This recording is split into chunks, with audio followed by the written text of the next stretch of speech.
Fans, it's great to have you back with us as we get ready for Giants baseball. We're joined by Grant Power, the president and CEO of Nations. Grant, a quick question for you. What do you like for breakfast when you go to Nations? My choice, I go with the two-egger, and I either go super crispy bacon or I go wild salmon. I substitute that in. I love both of those meat choices. I'm pretty much 50-50 on both of those.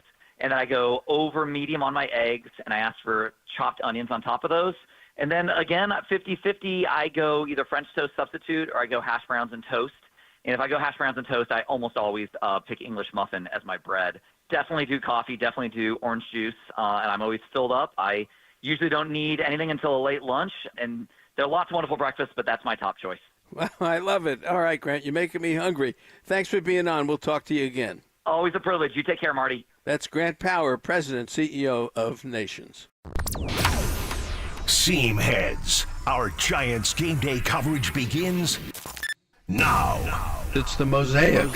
So before gloves start popping, diving, he makes the catch, and bats start cracking, it is gone. We bring you the voice of Bay Area baseball for the past 29 years. As I always say, baseball reflects what life is all about. This is Talkin' Baseball with Marty Lurie. That's what we do. We talk ball. On KNBR, the sports leader. And good morning, everybody. Great to be with you on this Sunday morning as this baseball season moves along. It really is a good baseball season, I will tell you that. These Giant games are tough every game. It's the torture. It's the one-run, two-run games. But they're good baseball games, and they keep you on the edge of your seat the whole time. And this homestand continues. The Giants played Cleveland earlier, and now they're in the midst of a three-game series with the Boston Red Sox. It has a lot of drama for many reasons. Boston Red Sox are a fabulous franchise. I mean, you're looking at one of the premier franchises of baseball, an East Coast franchise that goes back to the beginning of the American League. They were in the first World Series in 1903, believe it or not, and beat the great Pittsburgh team. They've been part of baseball and baseball history for a long time, and they became involved with the Giants last Sunday when they traded their big hitter, and that's Rafi Devers, to the Giants for Kyle Harrison and Jordan Hicks and Tibbs and and one other young player. But this is a franchise, Boston, they take their baseball very seriously, and it goes back to the World Series between the Giants and the Red Sox way back in 1912. We'll tell that story sometime this morning. But they had Babe Ruth. They traded Babe Ruth to the Yankees. Yes, they did. And that was the original curse of the Bambino. They traded the great Tris Speaker. They lost Carlton Fisk to a contract dispute. They traded Manny Ramirez. They have a history of trading players, Omar Garcia-Parra and others, and Mookie Betts, Xander Bogaerts, and now Rafi Devers. So things didn't go well in Boston for Devers. And I say all this with the premise that Boston is a very serious baseball town, very serious. And they gave up one of the premier hitters in baseball to the Giants in a package that may come back and work out for them later on. But they wanted Devers out of town. And there was the dispute. Would he play first base? They took him off third base. They needed him at first base. He wouldn't do it. And then all the writers and all the people started getting on him. And he is now a San Francisco Giant, and he is a legitimate hitter. He is a legitimate hitter, believe me. And you're going to see some good things from him. We saw it yesterday. This is Game 3 today. It is the rubber match of this three-game series. But yesterday, the Giants win it 3-2 over Boston. A little bit of a tightrope walk for Camilo Doval, who's in love with the slider once again. And he's just got to throw that 100-mile-an-hour fastball and establish it in the strike zone, because that slider, they're sitting on it, and it's flat. And he gave up some tough hits yesterday, but got out of it. And the Giants won the game 3-2, but how they won it was really fun, and that is Elliot Ramos. I wish there were 9 Elliot Ramoses on the team. I really do. I've always liked him, always liked that bat, and he hit a home run yesterday, number 13 for him. And then Raffy Devers, and he wants to be called Raffy, so I'll do that.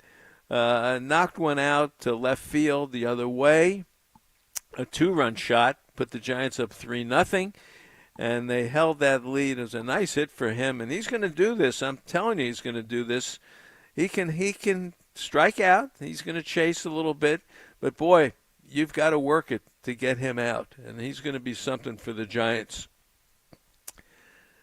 Devers hit it out, and that was number 16 for him. The real story of the game, I thought, was Landon Roop, who had one of his great games, and he does this. The Giants get it done. 6 innings, 3 hits, no runs, no homers, of course, 3 walks, 7 strikeouts. Turned it over to Rodriguez, to Rogers, to Duvall, and that's the way the Giants roll, and they get it done. So with that win yesterday, the Dodgers lose last night to Washington. This James Wood is some fabulous hitter. Let me tell you, what a hitter this guy is. And big night for him last night. Washington wins the game over the Dodgers. Ohtani pitches today for the Dodgers, by the way, and he's going to go against Soroka, who we saw for Washington. So the Dodgers lose, the Giants win. Giants are now 34 losses, Dodgers 31 losses. Giants are not out of this thing by any means, believe me. They're 3.5 back. San Diego gets a win last night. Dylan Cease beats Kansas City. They are now 5 back. Arizona with Eugenio Suarez, who hit his 300th home run this past week. A couple of days ago, he hit 2 in one game and put him in that 300 mark. They win over Colorado. They've won 3 straight. They've only got 37 losses. So this is a heck of a race, and this is only June the 22nd. We've got a long way to go, and the Giants are going to be in this thing the whole way. So in Boston, they were 10 back of the Yankees. The Yankees ran into trouble. Yankees got a 1-hitter yesterday. No-hitter for 7 innings from Clark Schmidt, but 103 pitches, so they took him out. That's baseball today. Yankees did win, but Boston is now only 5 out, even with the loss yesterday. They're only 5 out, so there's a long way to go between that race. Tampa Bay's a game and a half out, Toronto 3 out, and Boston 5 out. So a lot going on in baseball, and we've got a good show for you today. Lucas Giolito pitches for the Red Sox today. He pitched here for the White Sox a couple of years ago and stuck it to the Giants, and he pitched a nice game. He's all right on the road, 2-0 on the road with a 193 earned run average. He's been hurt a lot. He's 3-1 on the year here. 45 innings, 6 homers given up, but 50 hits and 25 runs. So, and that's pitching in Fenway, too, so don't forget that.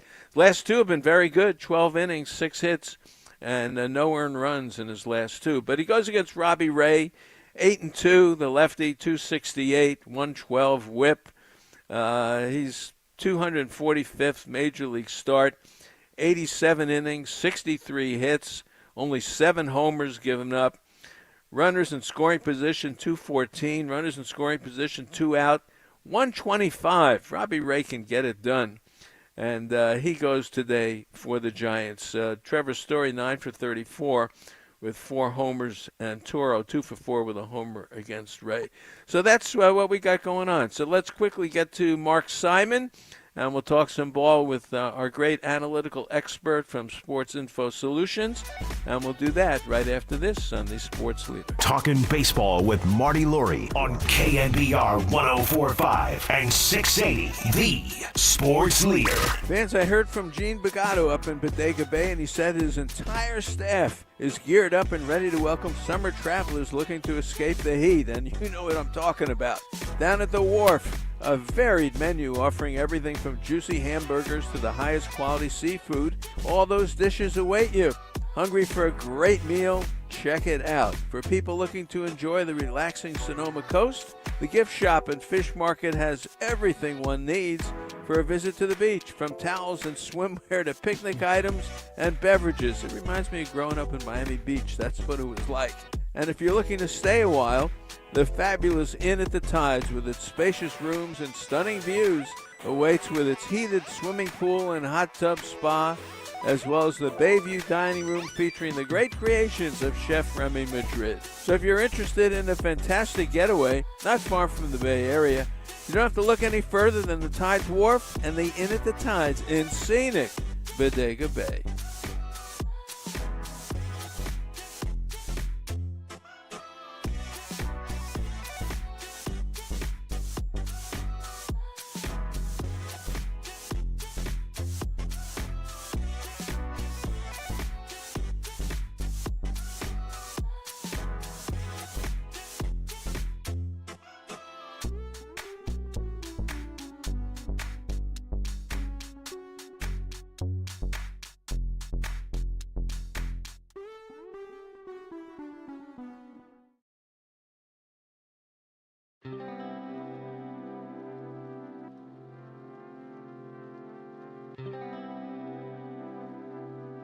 Mark?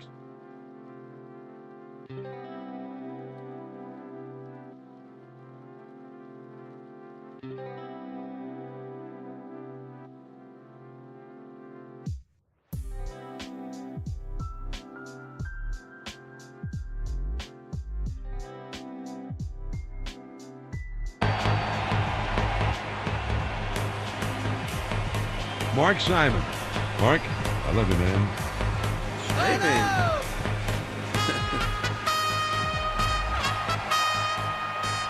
All right, you know the introduction is for Mark Simon of Sports Info Solutions. Mark A. Simon says on Twitter. Mark, good morning. How are you? Good morning. How are you? I'm good. I'm on my way into New York. Yeah, boy, you travel a lot. I like it. Very good. But we got baseball here today, and this storied franchise of the Boston Red Sox in town and splitting the first two games, and we've got Lucas Giolito. Boy, that is a name that we've heard for a little while, 30 years old, and Robbie Ray today. This is a heck of a matchup of two veteran pitchers. Yeah, let's, I guess, start there. Robbie Ray, a little different in his last start. I guess the thing I'd watch today is whether he throws the knuckle curve as much as he did in his last start, because he threw it, I want to say, 25 times, which is way more than he had in any other. And I think the reason for that was Cleveland didn't hit it. They had only one hit against it, had a bunch of outs. It's a little different curveball from a lot of other guys, like Landon Roop's curveball has that big kind of horizontal break in addition to the vertical break. Robbie Ray's doesn't have any horizontal break. It's just kind of straight, and it goes straight down. I guess it kind of has a splitter-esque kind of quality to it. And in the last start against the Guardians, it was very effective, so I'm curious to see if it'll work today.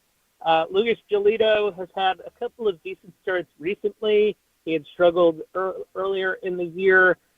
Key pitch for him in his last start was the changeup. It was very good. That's not normally his best pitch. Watch the slider. I think that would be the pitch to watch for him. You said two veteran pitchers. In fairness with the Giants, this is a guy they should hit. Lucas Giolito is in the bottom 10% in how often the ball's hard hit against him, so he gives up a ton of hard hit balls. But the Giants aren't really hitting too many guys these days. Well, I'll tell you, and I look up some of these numbers. Righties are hitting 319 against them. Lefties only 247. What do you make of that? Yeah, weird platoon splits. I feel like we've seen that a lot. Like, I want to say in the last 2 weeks, it feels like the Giants have seen 4 or 5 guys where you can start lefties against righties, but they can't hit the guy, or you can start righties against lefties and they can't hit the guy.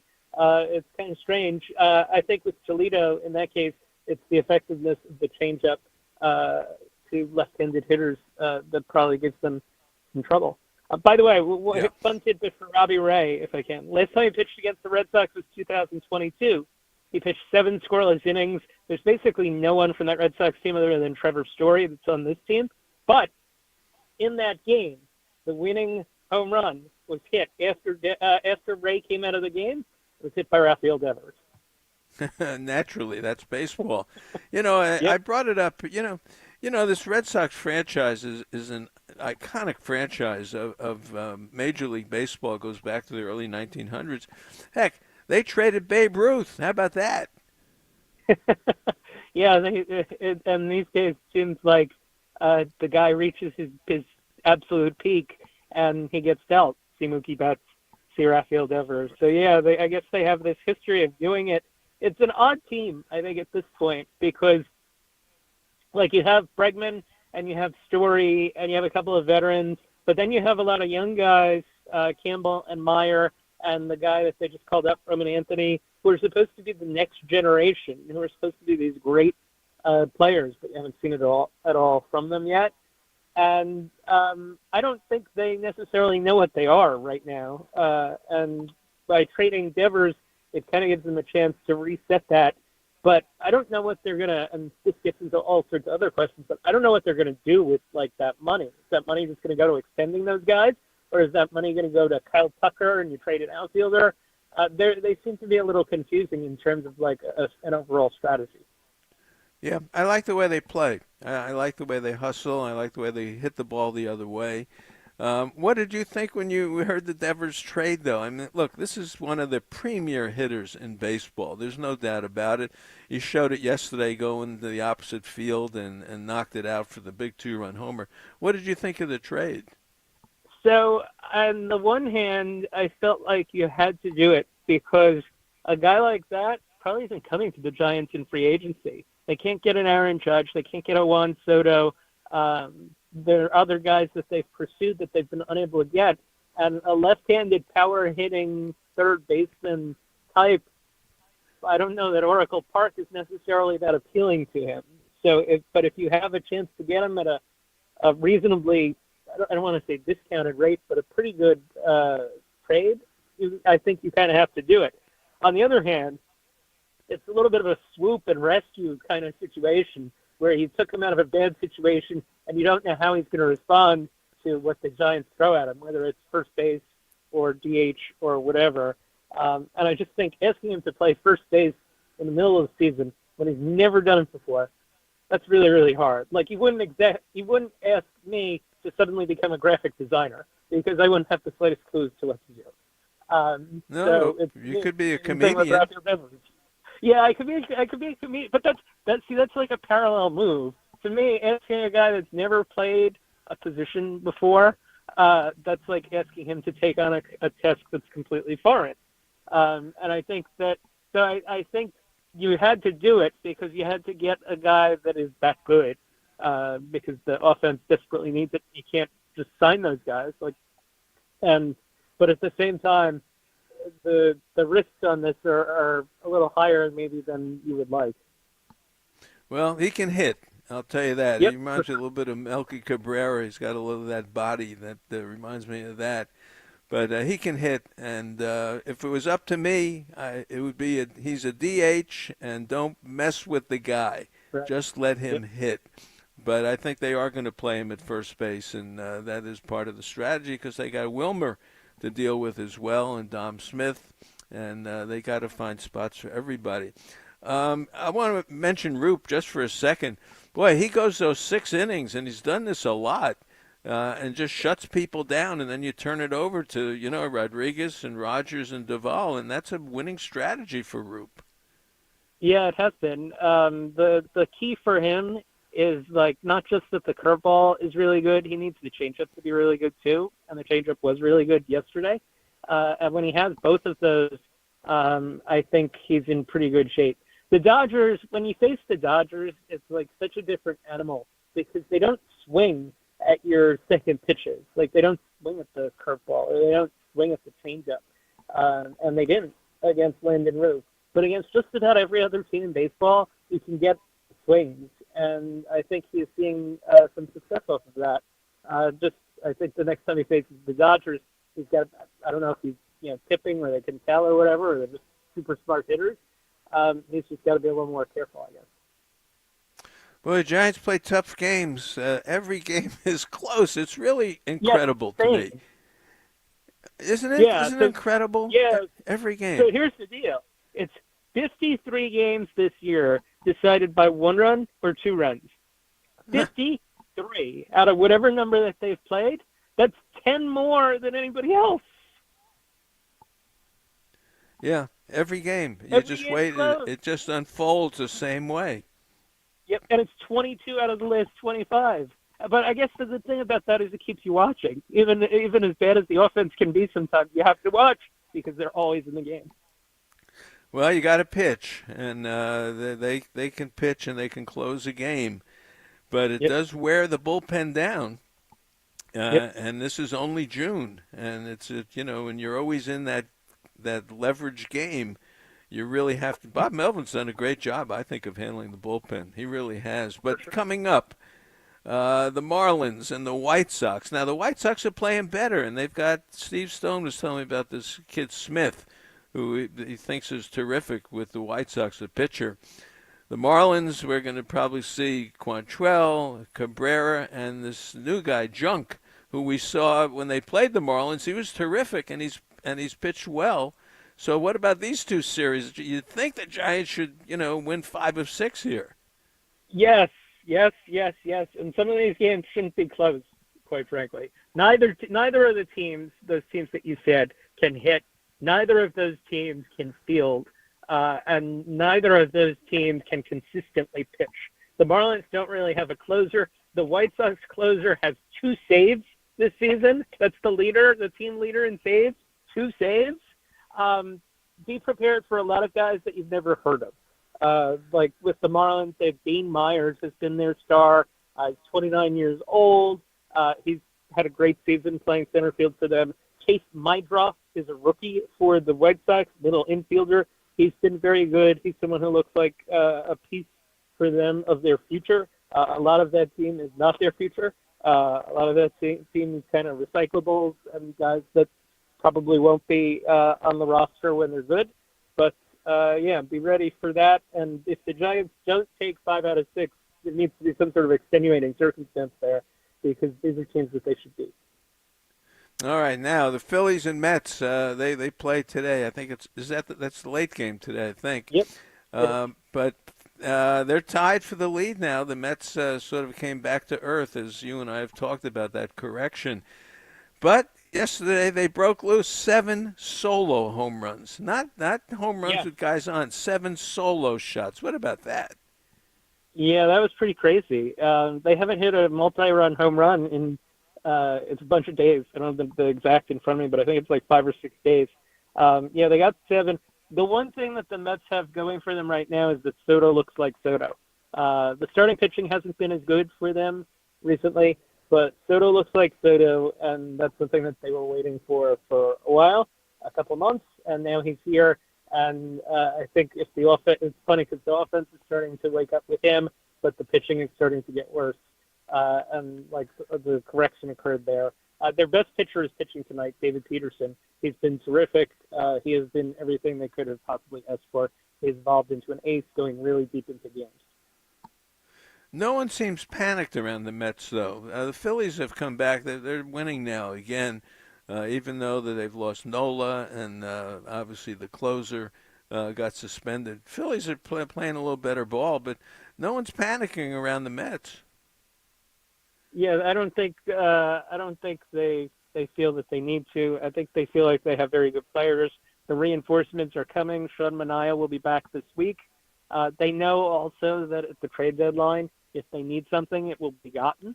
I think that's a nice piece of security that they have.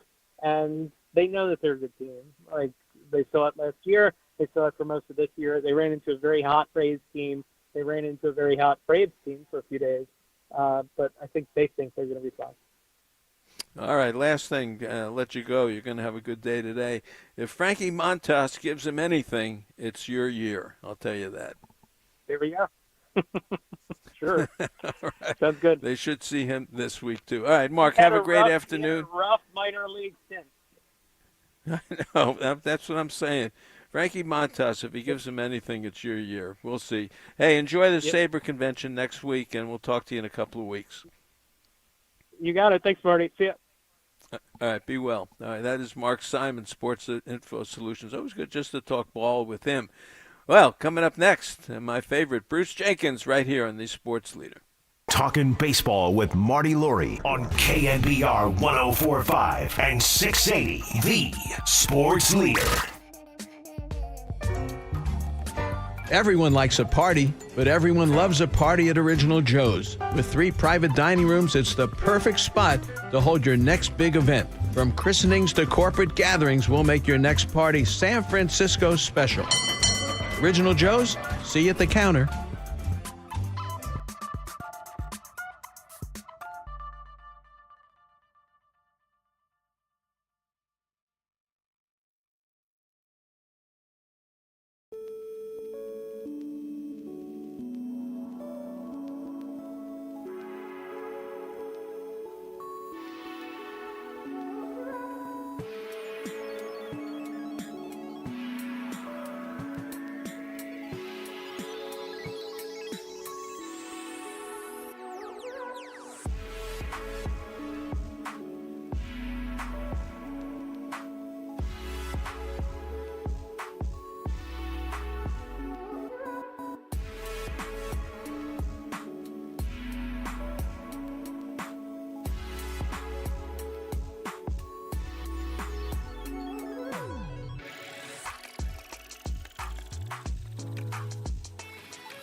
Look through the window of the original Joe's on North Beach and you'll see two guys at the counter talking ball. Time for you to listen in to their conversation. Marty Lurie and the SF Chronicles' Bruce Jenkins are looking through the window of baseball. Sponsored by Original Joe's of North Beach and Westlake on KNBR 104.5 and 680, the sports leader. All right, great to have you back with us as we get ready for Giants baseball today. We have our contest going today. Don't forget, at Baseball Marty on Twitter, or you can call RAF 808-KNBR, and you can win dinner for two at Original Joe's in Westlake, North Beach, or West Portal, and opening soon in Walnut Creek. And just guess the score of today's game. And you can do that, and then we also give away a dinner at Soto Mare in North Beach. Raf picked someone out for that. Bruce Jenkins, good morning. How are you? Good, Marty. Welcome back. Nice to hear your voice. Yeah, it's great to be back. I had, Jim Harbaugh had that cardiac ablation, and yeah. I had one 2 weeks ago at the Mayo Clinic here in Arizona. So I've had this for a number of years, and let's see if this works. But I'm glad to be back. Believe me. Yeah, it's worked to some extent. Anyway, it's great news. Yeah, I'm glad to be back. Well, Jim Harbaugh had the hip replacement. I had that too, so maybe I'll end up coaching the Chargers. I don't know. Well, you never know, Marty. No, you don't. Not in life or baseball. But how about Rafael Devers? Come on. I listened to part of the show last week with you and Kerry and his pregame, and all of a sudden, just before the game, all hell broke loose, as they like to say. Yeah, well, an amazing deal, which has been dissected up and down, and unquestionably great for the Giants, and especially after yesterday, to watch that power that he has, effortless power to left field, which I guess he honed in Boston, trying to just poke one over that wall. His only problem there is he maybe too much of a line drive, but that's the kind of hitter he is. He roped a double to right center, I think, in his first or second game here, and he's not even remotely on a streak or anything. If he does get even hot, legitimately hot, it's going to be something to see. But great pickup. I think they're very smart. Just leave him at DH for a little while here. Ease him into first base if he's cool with it. Don't even think about third. I mean, even if it's Casey Schmidt, the Giants are going to make him look bad if he plays third. So forget about that and just enjoy what you got. Yeah, I agree. I know they'd like him to play some first base, and it impacts Flores and Smith and everything else. But for me, this is a hitter, and just let him hit, and it will happen. And they never get him as a free agent, so to pick up a hitter like this is amazing. I was thinking about the Red Sox, though, and their history as a franchise. This is not the first sort of, I don't want to call him a malcontent, but someone that they had some trouble with that they end up trading. I mean, Manny Ramirez, Garcia Parra, Mookie Betts, Bogarts, Babe Ruth, Carlton Fisk, they let him get away. I mean, seriously, And Mookie Betts was not a malcontent, but they let him get away just disgracefully. And the fans put all this together, and it really is awful. And it's funny too, because these guys have a lot of really interesting young players. Campbell and Anthony and Mayer and Rafaela.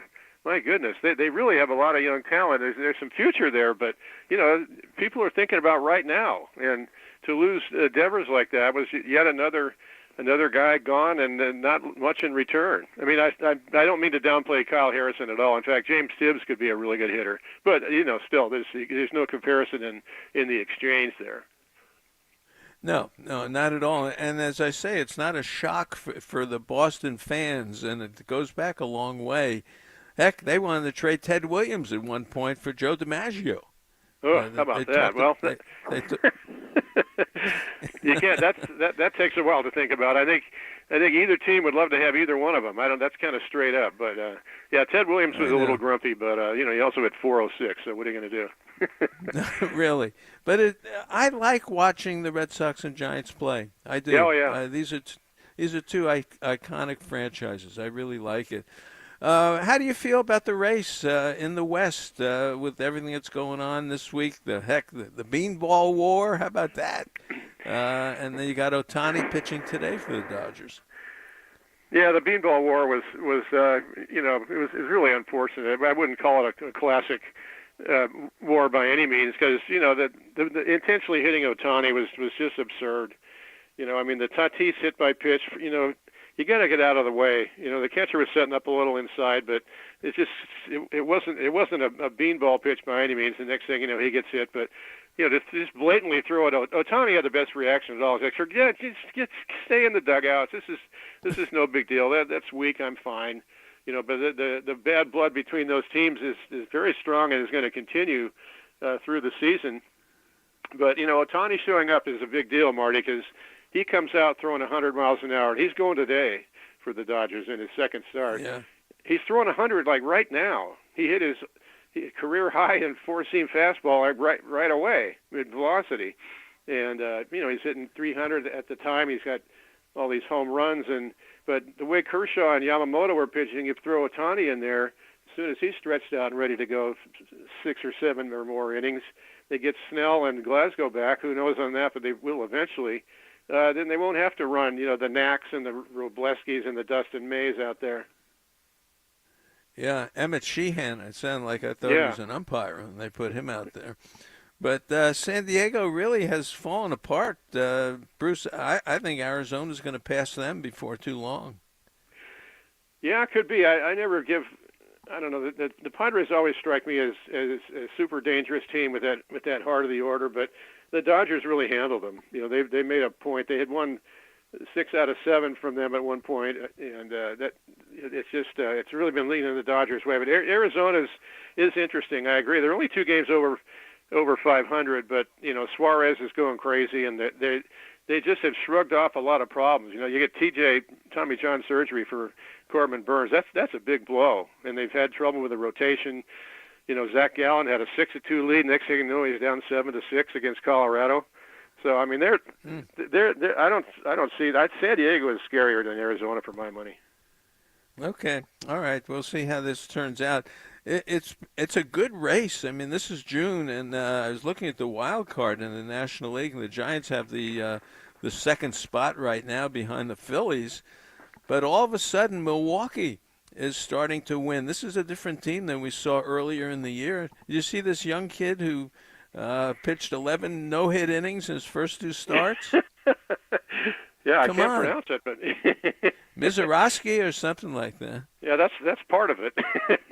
I think there's 3 or 4 more syllables in there. No, that's terrific, and Milwaukee could use some, an infusion of new talent. They've lost some guys. They lost Adames and Burns and all that. But like you say, I mean they're 42-35, and the Giants are 43-34. So I mean they're right with them, and that's going to be something that we're going to be looking at, which is always exciting. And the Cardinals are also 42-35. So exactly. Good stuff. Yeah.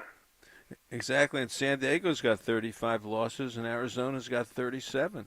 So awesome this one's got a long way to go. This has got a long way to go. This is going to be fun.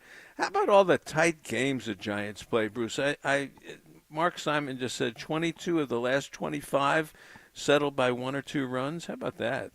Yeah, it's funny because before Devers, you just start to realize that they can't hit. They're not going to hit. And it's really frustrating. But meanwhile, it's tied at 2-2. Somebody's pitching a great game. The bullpen looks good, and they win more of those games than not by a pretty large margin. And you kind of come to accept that. But I think with Devers, I think they're going to have some 7-2 wins. Maybe put 10 on the board one time. He'll hit 2 homers in a game, and Chapman comes back, and who knows? Encarnacion, is he going to come back? And I think there's a lot of potential for much higher scoring games, especially centered around Devers. Well, it should be the next week for sure with the Marlins and White Sox. You'd think that there should be some. You'd think there should be some decent hitting there. Looking at a couple of our league leaders, Judge down to 367, Bruce, but this Wilson, the shortstop for the A's, still at 353, and Will Smith leading the National League at 328. How about that? Well, I love Jacob Wilson. He's a really good hitter, solid, textbook kind of technique hitter. That 353 looks for real. I'd love to see him in the All-Star game. I'm not sure where you he'll put him. Start. Well, No, I mean, good. well, Bobby Witt's going to start. That's true. Yeah. Yeah, and Jeremy Pena would also start ahead of him. But Wilson's having a terrific year. What the heck? Make him with Devers gone. Make Wilson the DH for the American League. He's hitting 353. Really? Yeah. No kidding. Yeah, this is good. How about Will Smith, 328? Freddie Freeman, 322, and then you're down to Donovan of St. Louis and Manny at 309. So the National League sort of fallen back a little bit. Yeah, Will Smith's been great, though. I mean, he and Andy Pajas has been monstrous. 16 homers, and he's just got that wicked swing. I love watching him hit. It's kind of like Sheffield. It's not the same swing, but it's just, violent. He's really coming through when they need him. He and Will Smith have been great. Of course, Freddie Freeman's right up there, too, in the National League. And you look at the leaders, Flores is still in there. He's going to be down to one at-bat a game, and he's still going to be among the RBI leaders. Well, he's terrific. He is is terrific. He is terrific. One last thought before we go on. NBA Game 7, you're the expert. How about that tonight? Well, who knows? I mean, that could go so many ways. There's a long history of teams winning on the road and crushing, the home club. The Warriors have done it several times all through the playoff runs they've had. OKC was the best team in the league. They just were, and they should win this game at home. They might be a little rattled, but that's the beauty of it. I mean, you could make any old kind of crazy prediction for this game, and it could come true. I like Indiana because I'm just a little bit. I think they're more fun to watch. They've been a great story, amazing comebacks. Halliburton's been fantastic, and he's playing through a bad leg. But then you got Shea Gilgeous-Alexander and all those guys. I just can't wait. I hope it's close and comes down to the wire. I will pick Indiana just for the hell of it. All right, very good. Yeah. Historical note today. I love this one. You think about the pitchers today, the way they throw. Randy Jones of the Padres ties a record of going 68 innings without giving up a walk. Then he eventually gives up a walk to the next hitter. How about that? Yeah, that was pretty classic. Randy Jones was a guy who didn't throw hard, and he's looking around, and a lot of guys are throwing hard. He actually got a business degree, figuring I'm going to have to go into real estate. I'm not going to be able to pitch in the big leagues, but he got his arsenal together and mixing up pitches, getting hitters off balance, which is always the key. And next thing you know, he's got 25 complete games that year that he set that record. 25 complete games, and most of them were under 100 pitches. He had one complete game with 68 pitches. Wow. The guy there was a story. Pete Rose he couldn't hit the guy to save his life. He was like 3-4 for 29. He went up there lefty. He's a switch hitter, but he's going to go lefty. If nothing else is working, of course that didn't work either. But he did break Christy Mathewson's record fittingly against the Giants. It was not a good Giants team at all. Marty Perez and Bobby Mercer and Darryl Thomas hanging around, Bill Rigney managing and wishing he hadn't come back after 4 years away. And meanwhile, San Diego, I'm looking at the lineup. This is San Diego Padres now. Willie Davis, Tito Fuentes, and Willie McCovey in the heart of the order. I mean, wacky times, Marty, but he did. Oddly enough, the guy that he walked was Mark Hill. Come on. Yeah. Mark Hill on a 3-2 count, and but he did tie Christy Mathewson, which is that's a legendary name. But Randy Jones is a guy. It's hard to study film of a guy who pitched in the 70s, but young pitchers who think they've got stuff and smarts, Greg Maddux style, should really study what Randy Jones did, because there's another way than throwing 102 and then going to the hospital. Boy, nothing like baseball. What a story. Yeah. Great one. Bruce, enjoy Sunday. We'll talk next week. Thanks. Okay, Marty. Thanks a million. All right, be well. All right, the Professor Ron Wotus next on the Sports Leader. Talking baseball with Marty Lurie on KNBR 104.5 and 680, the Sports Leader.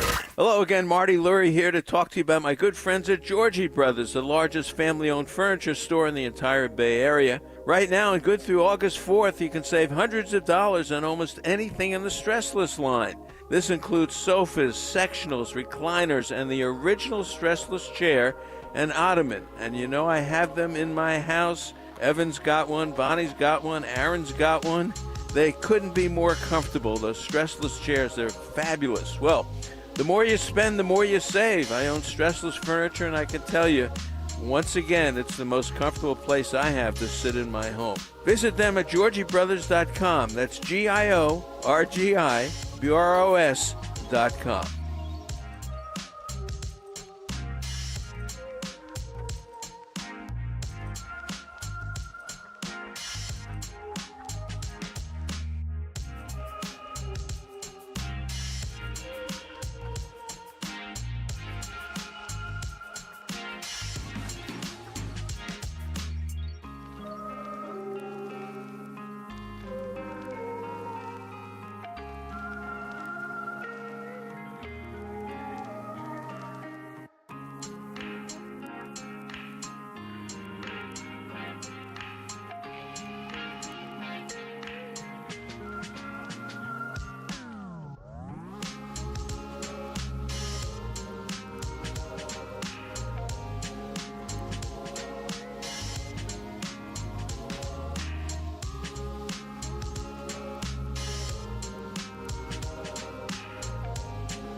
Time now to go to Sunday school with the professor. Hey, Professor, take it easy, will you? Giants coach Ron Wotus with Marty Lurie. Oh, I didn't know you wanted to get involved with the discussion, Mr. Halbert. On your home of Giants baseball. Good answer. Like the way you think. KNBR 104.5 and 680, the sports leader. Brought to you by River Islands, one of the country's top-selling master planned communities just across the Altamont in Lathrop. Where else can you live on a lake next door to a park or walking distance to your kid's new school? With 10 new neighborhoods, River Islands is the one place you can't afford to miss. All right, great having you back this morning. The professor joins us, Ron Wotus. Whoa, how are you? Yeah, I'm doing great. I hope you are as well. It's good to be back with you after the hiatus last week that you had. Yeah, well, that's one way to describe it. It was a cardiac ablation. And it was, Mayo Clinic does a nice job, and this is the third time I've done it, so hopefully it'll work. But Bochy's had it, and Kenley Jansen, Dusty, Jim Harbaugh. I said, all right, I'll try it again. So, yeah, I'm glad to be back. Glad to be back. Yeah, well, I'm glad it's doing well at this point, and we're all hoping it goes real smooth. Good. Hey, first of all, look, the show last week was terrific, and I'm glad to thank Kerry for standing in. But this Rafael Devers, well, and this is your boyhood team, the Red Sox. They traded Babe Ruth, they traded Mookie Betts, they traded everybody, and I guess Devers is no exception. But what did you think when you heard this one? Well, I was ecstatic, when I heard the deal. We actually had some discussions earlier, just mentioning his name. There was some minor stuff going on with the Red Sox, and some of the coaches said, "Oh, we'd love to have Devers. That's the guy we need." And anyways, that was, a month earlier. But everybody's ecstatic about it. I mean, we have a huge need there. He's a middle-of-the-order hitter.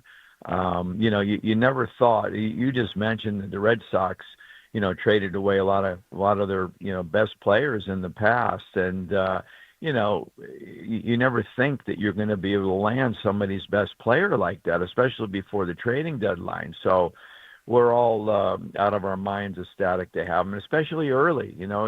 It's not the trading deadline. You got him for another month.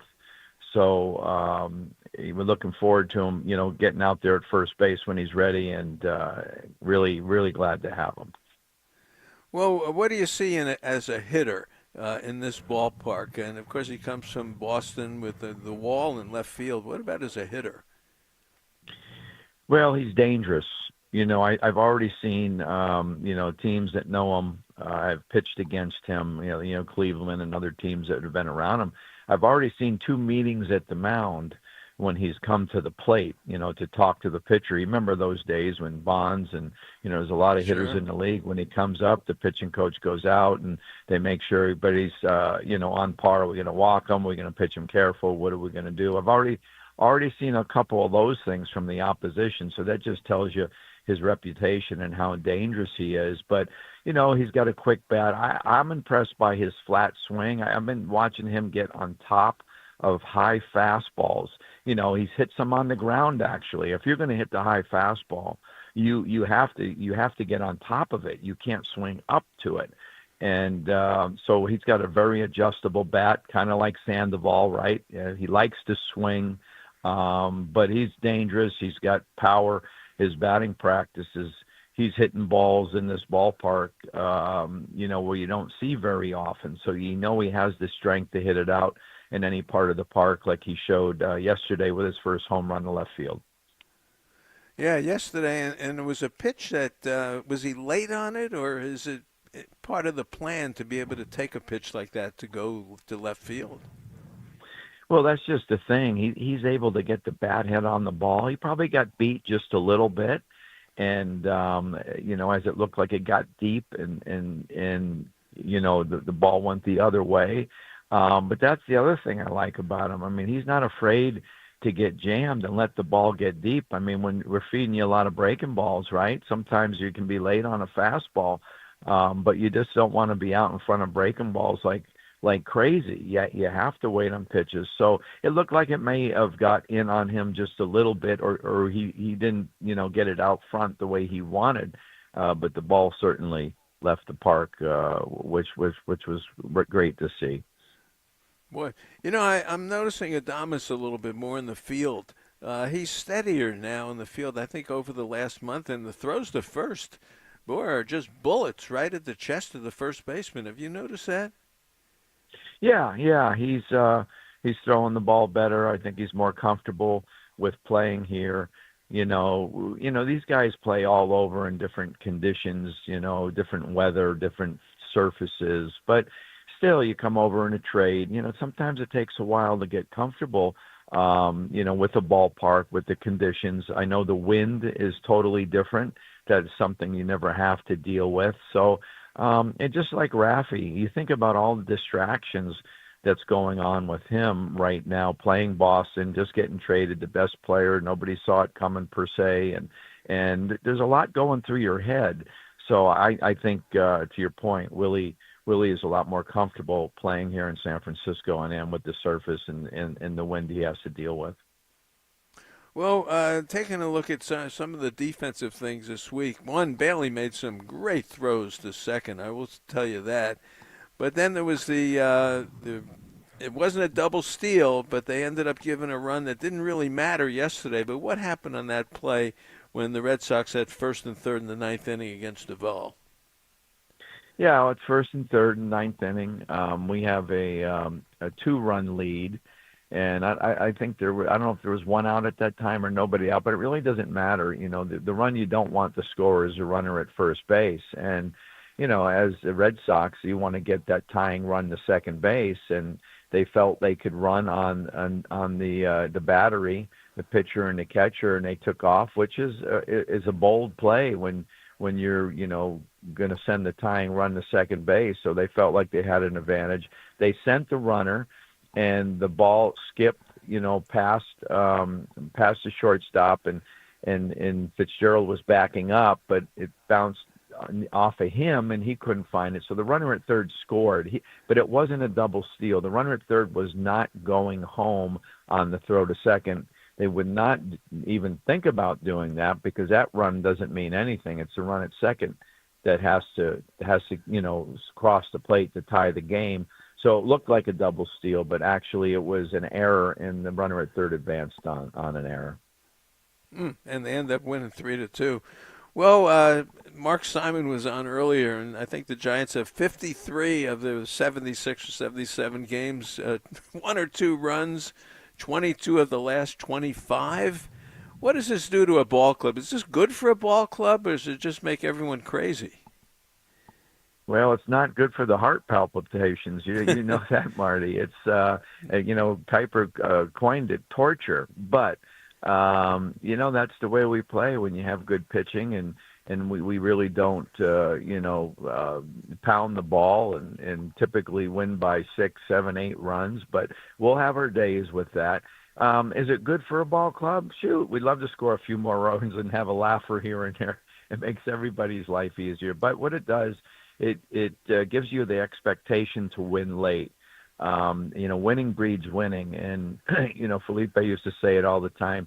You have to win the games you're supposed to win. So if you have a lead and you're playing a close game, you know, you have to win those games. And if you win those games, now the expectation is day in, day out, hey, let's keep it close. We're going to win this game. You know, our bullpen allows us to do that. The attitude, the grind that these guys show allows us to do that. So it prepares you. It prepares you for playoff baseball and for playing good baseball. You know, everything matters. A base running, a mistake, a fundamental mistake, everything matters. So I enjoy that brand of baseball. We've played it here for a lot of years. Yeah, I think it makes you a better team. I really do. Well, you're at the ballpark today. How is it coming in today? The rutabaga and things happening? Oh, things are happening. We have sellout crowds, Marty. I saw a few more hot dog buns. You know, you got a lot of water and other beverages there in the hallway. So it's all looking good. Wish you could be here. All right. Well, pretty soon. Well, have a good afternoon, and we will talk to you next week. All right, Marty. Great being with you. All right, be well. All right, that is the professor, Ron Wotus. All right, more coming up. Our Giants pregame continues. We've got our contest today, 808 KNBR, or at Baseball Marty on Twitter. Guess the score of today's game, and you can win dinner for 2 at Original Joe's. Have a good afternoon, everybody. We'll talk to you next week. Seam heads, start cracking those peanuts and spitting those seeds, because gloves are soon to be popping. He makes a headlong dive and makes the catch. And bats are going to get cracking. Blast one! Deep right field! Gone! Welcome to KNBR's Giants Warm-Up. Way back there! Goodbye! On the Sports Leader. Welcome into the KNBR Giants warm-up show with Bill Lasky, filling in for Kerry Crowley today. Got a great show lined up as we prepare you for the third game against the Boston Red Sox, as the Giants yesterday salvaged the game, winning 3-2 at Oracle Park, and they did it by the long ball. A home run by Elliot Ramos in the first inning, a 400-footer out to center field, his 13th on the year. And then in the third inning, an error by David Hamilton set up another home run by Rafael Devers, his 16th of the year, his first as the San Francisco Giants. And that was an unearned run, and it sure helped the Giants, and they salvaged a 3-2 win. On the pitching side, Landon Roop came back from a miserable outing against the LA Dodgers and performed extremely well, going 6 innings, 3 hits, no earned runs, 3 walks, 7 strikeouts. And he earned his 5th win. He's 5-5 now. Randy Rodriguez, Tyler Rogers, 6 up, 6 down. Both of them had 2 3-out clean innings. Randy Rodriguez only throwing 9 pitches, 6 for strikes, got a punch out. And Tyler Rogers got 3 ground balls. And he threw 10 pitches, 7 for strikes. And they had a nice clean innings, 2 clean innings. And then it came into Camilo Duvall, who got in trouble in the 9th inning, giving up a double, a base hit, and a base hit, and finally got a fly ball, a ground ball to first, and ended it with Gonzalez from the Red Sox hitting a ground ball to Willie Adames. And the game was over, and Camilo Duvall ends up getting his 12th save on the year. As I said, Landon Roop gets his 5th. He's 5-5. Duvall gets his 12th save and 2 home runs. Again, Ramos is 13th and Devers his 16th. So now we turn the page for a Sunday afternoon game where Robbie Ray will take the mound. He's 8-2 with a 2.6 earned run average, 87 in the third innings, 97 strikeouts already for the lefty, only giving up 63 hits. On the other side, the Red Sox will throw out Lucas Giolito, who's really been throwing the ball well. He's 30 years old, right-hander. 6 years he pitched for the Chicago White Sox before coming over to the Boston Red Sox. His last 2 outings against Tampa Bay got a win. He went 6 innings, 3 hits, no earned runs, 3 walks, 4 strikeouts. And the first game of their road trip up in Seattle, he threw another gem. He got another win, 6 innings, 3 hits, no earned runs, 1 walk, 10 strikeouts. So the right-hander has been pitching pretty well for the Red Sox. He's 3-1 with a 4.7 earned run average. Doesn't walk many. He's only got 15 walks in 45 2/3 innings, punching out 41. That first pitch will be 1:05 right here on KNBR. Got a great show lined up this morning for you. Mark Hallberg will be joining me. Of course, he's the first base coach of the San Francisco Giants. We're going to talk a little bit about base running, as well as what Matt Williams, Ron Wotus, and him are doing to get Rafael Devers ready to play first base. Of course, Devers has not played any defense with the Red Sox before coming over to the Giants. It's a new position for him, and they're going to talk about how Mark and Matt and Ron are doing that with him just to get him settled in. Right now he has not played any defense, and they're just kind of pushing him back as a designated hitter. Chris Alvarez will join me also from Channel 7 Sports to get his input on the Giants and what they did. Rafael Devers in the press conference, he was there, as well as taking a look at the NBA Finals tonight. Really enjoyed what they're going to do tonight. It'll be a good game, Indianapolis against Oklahoma City, and that'll take place at 5 o'clock. We'll be carrying it right here on KNBR. Garvin Alston joins me. He's the bullpen coach. The bullpen has been extremely well done this year. They're number 1 in Major League Baseball, an earned run average around 2.7. The consistency out of these guys have just been consistent every day. I call Bob Melvin a puppet master because he's using everybody in different positions coming into games where we had Walker coming in the 6th, 7th inning, and then Rogers and Rodriguez in the 7th and 8th inning. So he's using the bullpen effectively, and Camilo Duvall now being the closer. As I said last night, he had his 12th save.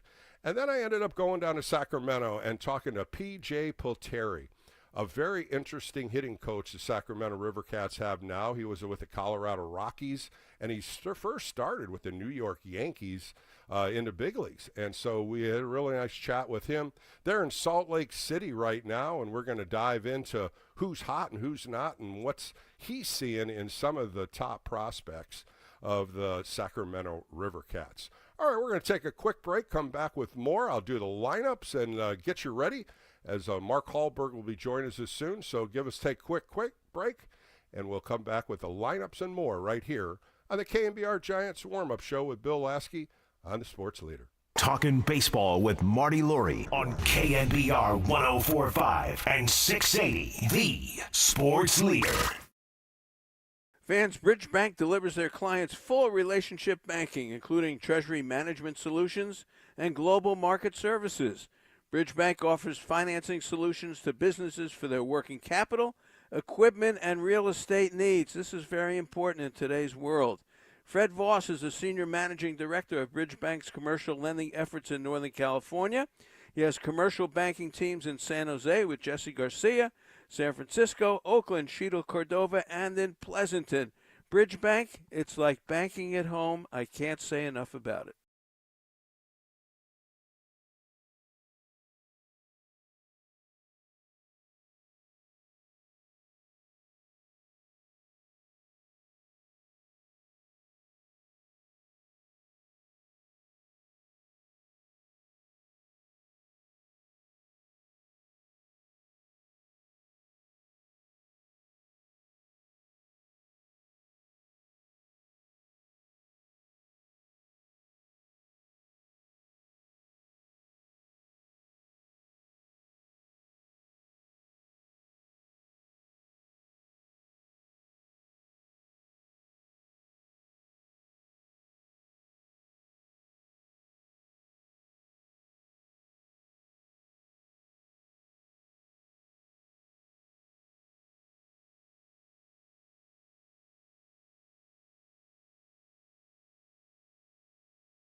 Swung high and deep to left and out of here.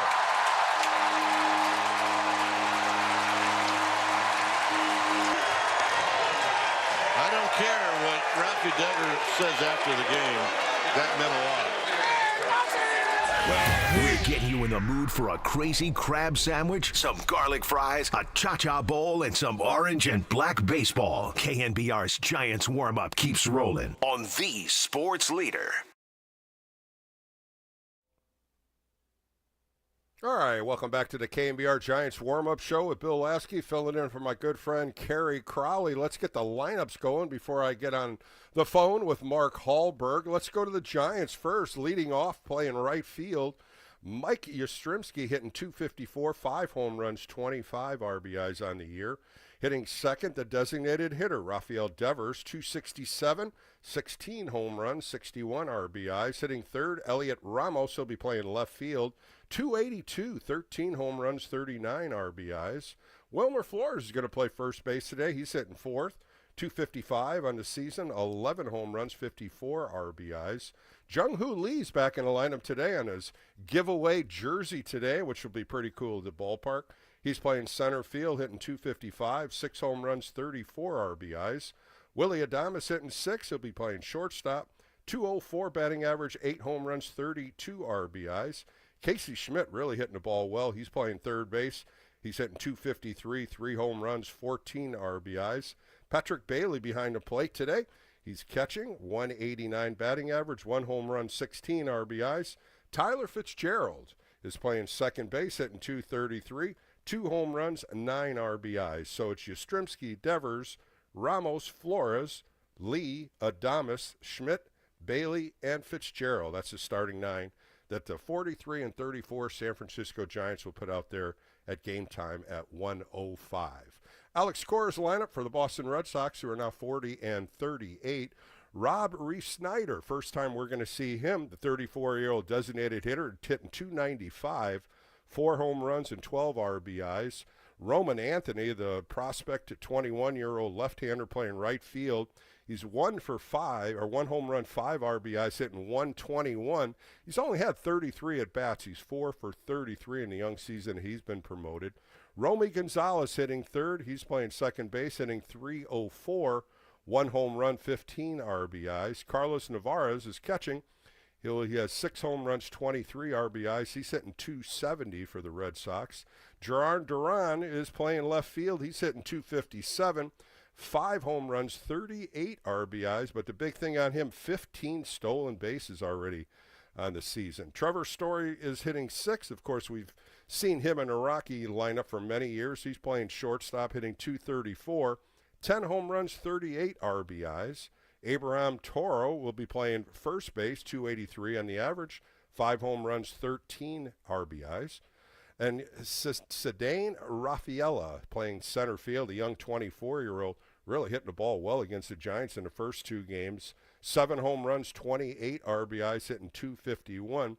And rounding it out, playing third base, hasn't played much, is Nate Eaton, a 28-year-old. He's only played 1 game. He was 1 for 1. He's batting 1,000. So here's the lineup. It's Reese-Snyder, Anthony, Gonzalez, Nevarez, Duran, Story, Toro, Rafaela, and Eaton. That's the starting lineup for the Boston Red Sox in the third game here against the Boston Red Sox and the Giants as they see who's going to win the series. Both teams are 1-1. All right, I'm going to give a call to Mark Hallberg next. Mark Hallberg is going to join me. Of course, he's the first base coach for the San Francisco Giants. We're going to talk a little defense, base running, and a lot of other things I'm going to throw at Mark. So Mark Hallberg and I will be talking right after this message on here on KNBR, the sports leader, coming up. KNBR, the sports leader.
While Bob Melvin preps the men in orange and black, we'll prep you for today's ball game as our Giants warm-up continues on the Sports Leader. Welcome back to the KNBR warm-up show with Bill Lasky on a beautiful Sunday morning here in San Francisco. My next guest, 6th season at the major league level, all with the San Francisco Giants, as his second year at first base. Let's welcome Mark Hallberg. Mark, how are you today? I'm doing good. Thanks for having me on, Bill. Mark, I can't imagine. This is your 6th season already at the big league level. Where did all these years go by? It goes by quick. I actually was thinking that the other day. I was talking to one of the umpires, and he was asking me my first year. I said it was the COVID year. And I said it's hard to believe it's the 6th year going on over here, and all with the Giants, which I feel really lucky to be with the Giants for that long, and I hope to stay here for a long time. Well, you're doing a fantastic job along with Matt Williams on the corners. But I want to ask you something. At the end of the Marlins series coming up at the end of this week, the Giants have played 81 games. Half of the season is over. If you had to tell me your opinion how the first half went, what would you say? I think it's gone well. The coaching in me always feels like we can be better, and I think that's a good thing. But if we rewind it to the beginning of the year and said we were 8-10 games over 500 at the All-Star break, I think most of us would have taken that record. Within that, there's a lot of little things that we can continue to get better at as well, and I hope we do continue to get better throughout the end of the year and ultimately are playing our best brand of baseball at the end of the year and make a really good run. That voice you hear on the warm-up show is first base coach Mark Hallberg. This past Tuesday, Rafael Devers was introduced at a press conference. a question was asked to Bob Melvin about playing third base, first base, DH. And he was talking about having him play a little first base, but he hasn't played any defense at all when he was with the Red Sox. He also talked about you and Matt Williams and working with reps, working with him to get him comfortable at first base. What does that all happen to happen? Well, I think there's a couple things, and excuse me, Matt's leading the charge on this, and I'm definitely supporting him, and it's nice to have Ron Wotus around as well. But I think the first thing is to get him into baseball shape a little bit. I mean, there's nothing like fielding ground balls and getting down in those different positions and seeing the hops and everything like that. So I think the number one thing is to kind of increase his volume a little bit, get him moving the right way, and then the technical aspects of the things and the gamesmanship, I think the situational awareness and all those other things will come next. He has a pretty good foundation because he's been a big leaguer for 9 years and he played third base at a high level, so he's going to be a quick learner, and already some of his actions look pretty fluid and natural. The athleticism and, holding a runner, coming off the base, those types of things, making the feed to second base. He's got good feet, and so I think it's going to be a pretty quick, seamless transition once he breaks in his glove. That's another thing that people don't think about is he's got to break in a brand new glove, and you remember what that was like, right? Well, the other thing too, Mark, it's a bigger glove too. It's an oversized glove, and your fingers go in so deep, but then you also have a lot of the glove left. It's difficult at times, and you're saying he's played third base. It had to be a smaller glove there, correct? Yeah, for sure. I think that's a really good point is, the exchange and the transfer, sometimes you got to get used to that a little bit. There's a couple plays, if a left-handed pitcher's on the mound and you pick a guy off, right, you catch the ball and got to throw to second, there's a quick transfer there. That's an interesting one with a bigger glove. And if you're holding a runner on and starting a double play, again, that could be a little bit of a quick transfer. So there's a couple, or a relay throw perhaps, where you're redirecting a ball to try to cut off a runner, those types of things. The bigger mitt, you got to get used to a little bit. Mark, one of the things about playing first base is the tag from throwing over, also playing behind the runner, different scenarios where he has to know different positioning at first base. You can't really teach that during BP or hitting ground balls. How does that translate to him for in-game relationships?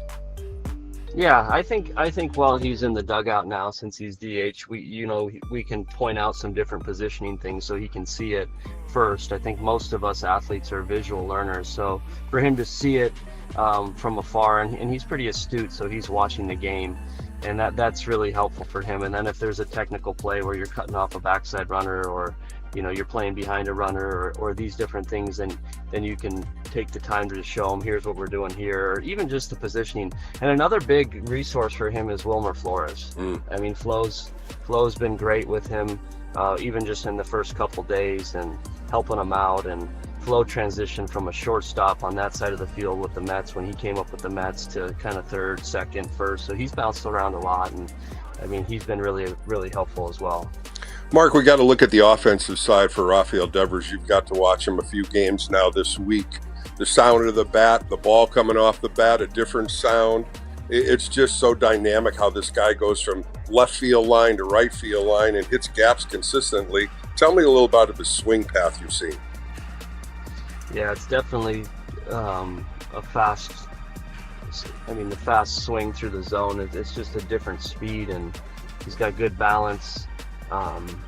These guys are all really good players and really good hitters with fast swings, but when he hits the ball, to your point, it's just a little bit different.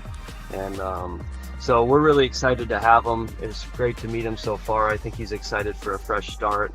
It was sad to see a couple of the guys that we spent a lot of time with go. You always wish them well, and Hicksy and Harrison, and I'm sure Tibbs has a bright future, but we're ecstatic to get Rafi. We're hoping that his transition is seamless, try to make him feel comfortable and confident, and help him any way we can, and get him as prepared as possible to hit the ground running. And I think so far we've done a good job, and it's only a couple days in, and we'll continue to put the effort in there. Mark Hallberg joining me on the warm-up show for a few more minutes. I want to talk a little defense. I noticed that through analytics, there's a lot of up the middle defense. Second baseman's playing up the middle. Sometimes you see Adames sitting on the other side of the glove. Why is it so much defense playing up the middle against some of the opposition? I think there's a couple things going on. I mean, a lot of the harder hit balls are up the middle, and teams are trying to take away that hit. Especially for the offhanded infielder lefty, the shortstop's going to play up the middle a little bit more. On the righty, the right-handed hitter, second baseman is going to be up the middle a little bit more. And I think I think of it similar to like a zone defense. You're just trying to cover the most area possible, right? With where the spray charts, and another thing that we look at as well is the pitcher spray charts, right? When Tyler Rogers is pitching, it's going to look a little bit different because he's got a unique delivery, and people don't see the ball as well. So the third baseman might stay in it, more towards third baseline because guys tend to take late swings and these types of things. So we're kind of coupling all of those things, and Matt does a great job of getting our guys in the right spots.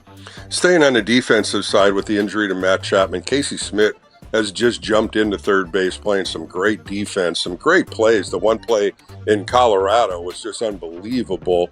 What have you seen out of Casey Schmidt consistently? Well, he's gifted. He's got amazing hands. He's got a really strong arm. He's kind of got, and third base is a reactive position. So those two things just shine when he just is able to react and read a hop. And he's pretty agile. I mean, he can go to the ground quick and get up fast and make a pretty accurate throw. So he's done really well at third. It's his natural position. I think he's more comfortable there, and I would be curious. I'm sure he would say he's probably more comfortable there than at second or first. He's probably just spent more time there. But he's definitely done a good job picking it up for Chappie. It's never fun to lose a guy like Chappie. But Schmidt's done great, and he's looking good at the plate. He fouled a couple balls off his feet there in LA, so he's a little bit banged up, but he's playing, and he's able to give some good at bats, and he's dangerous. It was fun to see him hit a couple home runs in LA, and he comes up to the plate. You feel like, hey, if this guy he feels a little dangerous. And so that's really good. Mark, I want to talk a little bit about base running as we finish up here. 40 stolen bases or more right now for the Giants, getting bigger leads. Secondary leads are getting there. But a couple guys have been picked off. Real close plays at first. And then, of course, a couple blunders on the base pass. Missing Matt Williams, Ramos going around third. Casey Schmidt getting caught on the line drive.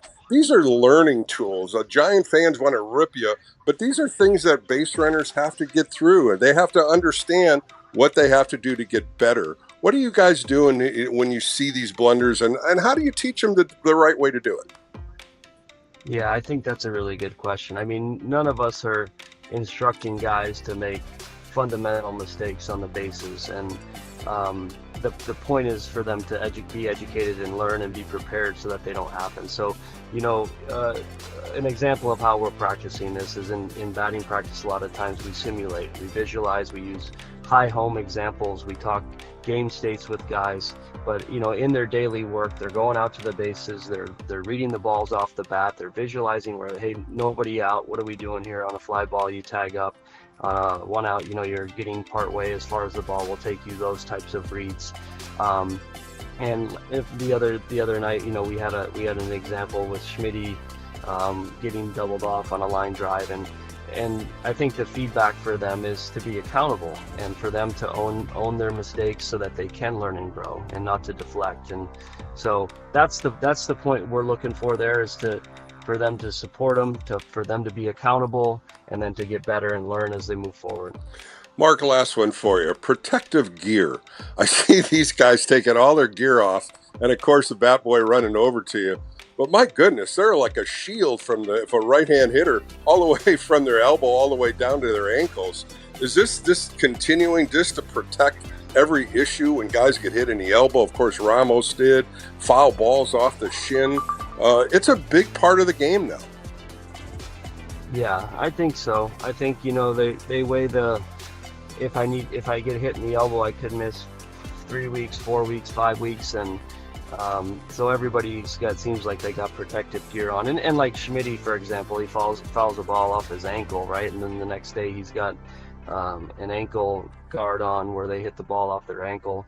But yeah, and then the clock too, right? They got only 30 seconds in between hitters, so if they walk, they got to take it off, and the logistics on that. But I definitely think it's preventative and just trying to keep them on the field as much as possible. If you look at a sport like cricket, it's kind of interesting. You know, we don't use a face guard in baseball. In cricket, they do, right? Similar type of. They're much more protected in cricket. And I think actually baseball, and my guess is in 15 or 20 years, you're going to see more protection. I mean, you look at Shohei Ohtani's right hand, and his right hand is almost all padded up, right, to protect his throwing hand. And so I think the technology is getting better. It's light. They can take their normal swing and still feel safe and stuff like that. So I think the game is going towards those types of things. Mark, a pleasure to speak to you again. Great job once again, and let's hope this Giants team gets hot. Let's see we get to the second half of the season. Thanks for your time today. Thanks, Bill. Have a good day. That was Mark Hallberg on the Giants warm-up show. More coming up right here on KNBR, the sports leader.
It's almost time for hot dogs, peanuts, cold beers, and orange and black baseball. Our Giants warm-up rolls on the sports leader.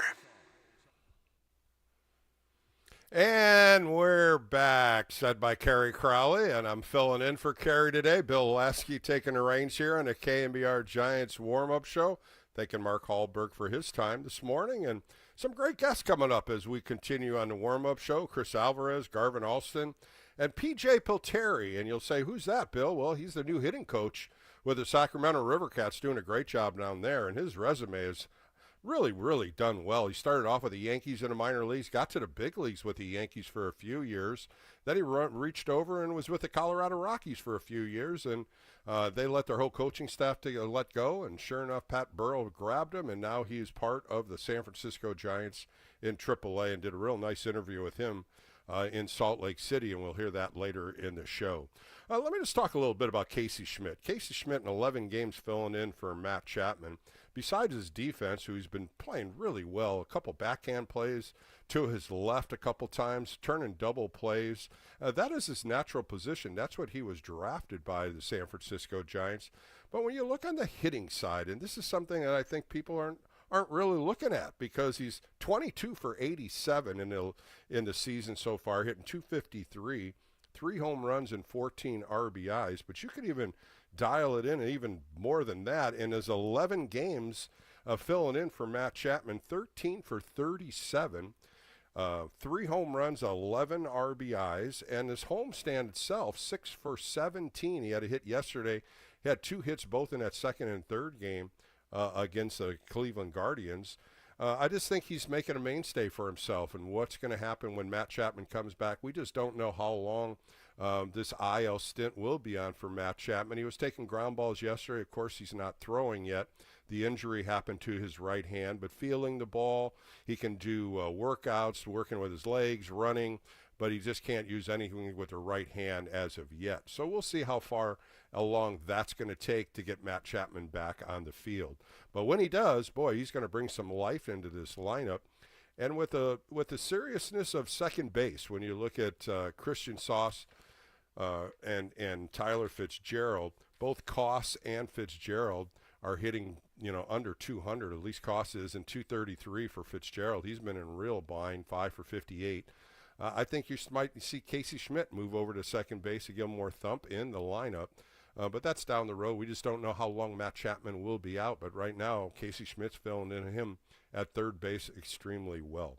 Well, today the Boston Red Sox are throwing 7 right-handers in their 9-man lineup against Robbie Ray. Of course, Robbie Ray starting for the Giants, his 16th start today, 8-2 with a 2.68 earned run average. He's given up 7 home runs on the year, 87 in a third innings, only given up 63 hits. 35 walks, which is high, but that was earlier in the year. 97 strikeouts on the year, which is really a good number. Of course, he was National League Pitcher of the Month in May. He was 4-1 with a 1.38 earned run average in 6 starts. And I was talking about the walks. He only walked 11 hitters and 45 strikeouts in those 6 starts, going 39 innings, 23 hits, and 6 earned runs for the entire month. I always look at his last 3 starts. And when you're looking at his last 3 starts, faced San Diego, that was the last time he got a win. He went 7 innings, 4 hits, 2 earned runs, 1 walk, 9 strikeouts in Colorado. The pitch count kind of got to him. He fell behind a lot of hitters that game. He only went 4 innings, 6 hits, 2 earned runs, 2 walks, 5 strikeouts. And then a game in Cleveland right here at Oracle Park, he got the loss. He went 6 innings, 5 hits, 3 earned runs, 2 walks, 5 strikeouts. So looking for a bounce back today on a beautiful Sunday here in Northern California, going against the 30-year-old Lucas Giolito. Giolito came from the White Sox. He pitched there for 6 years. In the month of May, he only had 5 starts, 1-1 with a 4.8 earned run average.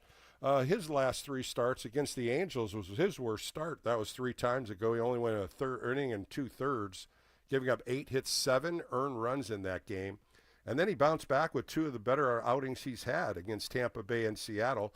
Both lines very similar, 6 innings, 3 hits, no earned runs, 3 walks, 4 strikeouts against Tampa Bay, got the win. And the first game on this road trip the Red Sox did, where they went up to Seattle and they took 2 out of 3 from the Mariners, he went 6 innings, 3 hits, no earned runs, 1 walk, and 10 strikeouts. So we'll see what he throws against the Giants today. Of course, I'll whip the Giants lineup up real quick.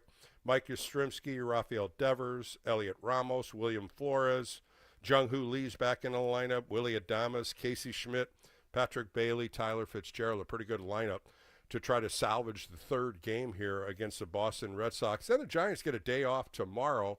Then they play Miami for 3 games. And when I was just talking to Mark, after that third game, after this 9-game homestand, 81 games have been played for the San Francisco Giants, and we're halfway through the season. Can you believe that? Halfway through. And then the Giants go play the Chicago White Sox and the Arizona Diamondbacks, and we'll see how they salvage anything, especially against the Arizona Diamondbacks, a 4-game series in Arizona. All right, coming up next, I'm going to sit down and talk to Chris Alvarez. He does a great job on Channel 7, covers sports. Love talking ball with him, as well as doing a little basketball, and we're going to talk about the NBA Finals. Bill Lasky filling in for Kerry Crowley. This is the KNBR Giants warm-up show.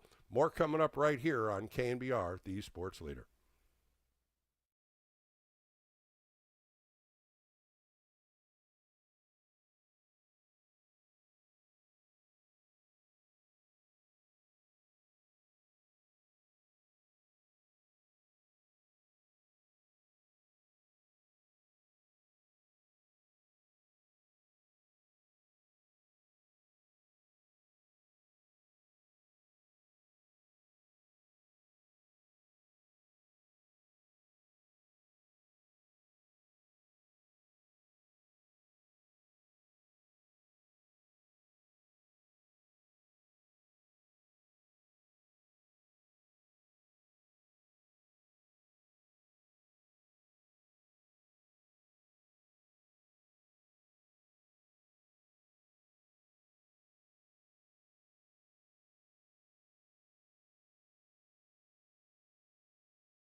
Once upon a time, there lived 3 energy hogs. Now, an energy hog is what you have when humans waste energy. One day, the 3 energy hogs set out to find themselves a cottage. Let's look for leaky windows, said the first energy hog, for he knew that would waste energy. Let's look for leaky doors, said the second. Let's look for a swing set, said the third, for he had more blubber than brains. So they set off down the road. Presently, they came upon a tiny cottage where dwelled a clever girl named Dreadylocks. I hope it has leaky windows, cried the first energy hog. I hope it has leaky doors, cried the second. I hope it has a bathroom, cried the third, for only his brains were smaller than his bladder. But Dreadylocks liked playing cool games at energyhog.org, and from energyhog.org she learned how to use energy wisely. So the 3 energy hogs were forced to look elsewhere to waste energy, and had to use the disgusting restroom at the gas station down the road. And the moral of the story is, to use energy wisely, log on to energyhog.org, or waste not, hog not. This public service message brought to you by the U.S. Department of Energy and the Ad Council.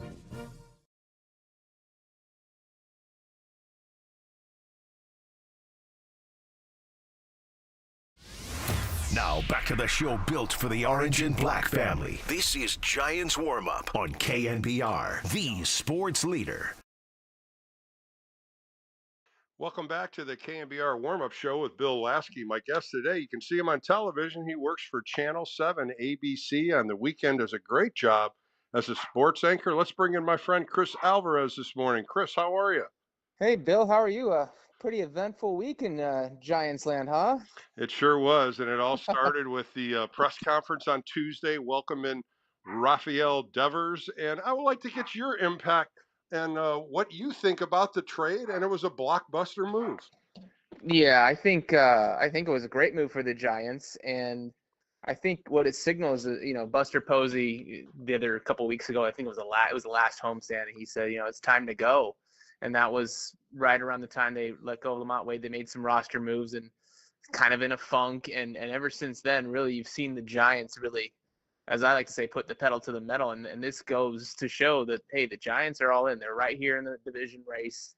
They see an opportunity to get an impact bat, which obviously has been an issue in the past in free agency in the years. And now, hey, look, if you have to make a trade, that's one way to do it. You obviously give up some things in return. But I think overall, time will tell who wins the trade. But right now, for what the Giants are looking for, obviously with Chapman still on the mend, and the bats haven't been where they've wanted them to be. I think it's a great move, and so far, and you look, Saturday afternoon, he hits his first home run as a Giant against his former team. How poetic for Rafi Devers. So it's the impact bat, and right away, I was at the game on Tuesday. It was at the press conference when he got announced, and then you see him, and the energy that he provides just being in the lineup for both the fans and the team is obviously really evident, and also like. I think it was Buster who said it, you put on, maybe on KNBR, in fact, is that you put your catcher hat on, like you always know where Rafi Devers is in the lineup, and that impacts everywhere else, whether it's guys getting good pitches to hit, you just always know where Devers is at. And so for the Giants to have a guy like that in their lineup, I think is going to be good, and hopefully it can get the other guys good pitches to hit and a little more protection in the lineup. Well, Chris, this morning, we're looking at Devers, and he hits his first home, as you say, yesterday. And the numbers come out on him, a 280 lifetime hitter, 216 home runs. And this is the number that I looked at yesterday when he hit it to left field, 52 home runs to left field. Now, of course, in the Green Monster in Boston, but yesterday he got a good hold of that ball, and it was an 0-1 fastball. He nailed it. Yeah, and I think what Giants fans and a lot of people are hoping for, how many can he put into the water on the other end and out of that splash counter. But look, you're exactly right. Look, I actually didn't know that he had so many opposite field. What is that, like almost a quarter? I'm not good at math, but I think that's somewhere, maybe it's an eighth, right? 50 out of 200, something like that. So, yeah, math is not my strong suit, but what I do know is Rafael Devers can hit the baseball, and like it just shows. And so a good swing. I think Bob Melvin said, he saw the ball deep and got it the other way. And it's not easy to hit the ball out of Oracle Park. That's been one of the things the Giants have always dealt with. So to now have a guy that can not only put it in the water, but go the opposite way, I think shows a lot about how good a hitter he is. Chris Alvarez joining me on the Giants warm-up show on a beautiful Sunday morning here. Chris, you look at what happened on the pitching side yesterday. Landon Ripp just threw a great game after a miserable game against the Dodgers. Then you have Randy Rodriguez and Tyler Rogers going 1-2-3. twice, both of them. Mm-hmm. A different speed of the fastball in Rodriguez to the underarm thrown by Tyler Rogers. You look at this bullpen, number 1 in Major League Baseball, and they continue to do it consistently. And that's what Buster knows, is pitching and defense. You start with the pitching and the defense, and then you get some timely hitting. And that's how the Giants won all those titles with Buster in that run of 3 and 5 years. So a good bullpen, a good starting staff, and don't make mistakes defensively, and then get timely hits. And obviously now with Rafi, you got a little more pop in the lineup. You'd like to think that Willy Adames is going to kind of get going and get back to what his baseball card says he is. And if you get Chapman back in there, it's like, okay, here's something. And Wilmer's in the lineup and all these different things. So, and then, the thing that's kind of looming too, that kind of stood out in the press conference to me, specifically on Tuesday, was Bryce Eldridge is looming. Now, I don't know if he's going to make an impact this year, but they're bringing him along, and Buster was asked a question about his development and how this kind of fits in as far as Devers, because Devers might place him first eventually, and they're kind of going to maybe, ease him into that position defensively. But Buster basically said, hey, look, Bryce is going to continue on his path and his plane, and we'll see where that goes, but they're not going to rush the kid. They have some options at the big league level, but I think Giants fans, if Eldridge can put some pressure and get up here, wait and see what happens there. But look, to your point, Landon Roop had a nice game. What I liked is he got in some trouble in the 6th and got out of it. They had the mound visit. Next thing you know, ground out, gets out of it, and he pitched a real good game. And then you mentioned the relief. Randy Rodriguez is kind of like a sneaky all-star candidate, right, Bill? I mean, he's had a great year. And then Camilo gets in a little trouble in the 9th, but the Giants get out of it. And on the TV side, the torture is back. And hey, the torture worked before. They kind of are mastering these 1-run games. It's not good for the heart and the blood, but if you end up getting W at the end of it, that's what you'll take as a Giants fan for sure. Well, Chris, you mentioned Matt Chapman. Of course, he's mending from the right-hand IL stint he's on. But Casey Schmidt has sure put a great job in. He's been in 11 games already. 13 for 37, 3 home runs on this homestand, 6 for 17. And he's a third baseman at heart, no question. He's made some great plays. What do you see with Casey Schmidt? What do you think he's going to fit in here when Chapman comes back? That's a good point. I mean, I think at the minimum, all these guys that are getting reps like a Casey Schmidt, if you have success at this level, you put pressure on Bob Melvin to put you in the lineup somewhere. I think he can maybe fit in sometimes a DH, a pinch hit role, maybe some first. But injuries provide opportunities to see what kind of depth you have. You see it a lot in basketball and football.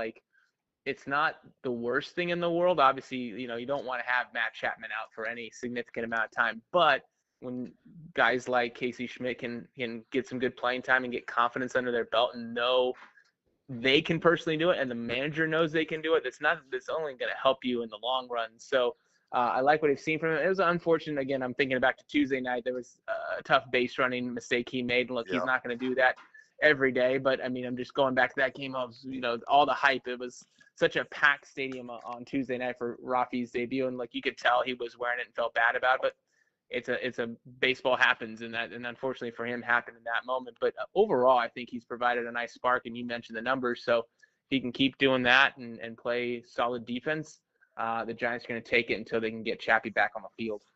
Chris Alvarez from Channel 7 Sports does a great job on weekends, joining me for a few more minutes on a KNBR warm-up show.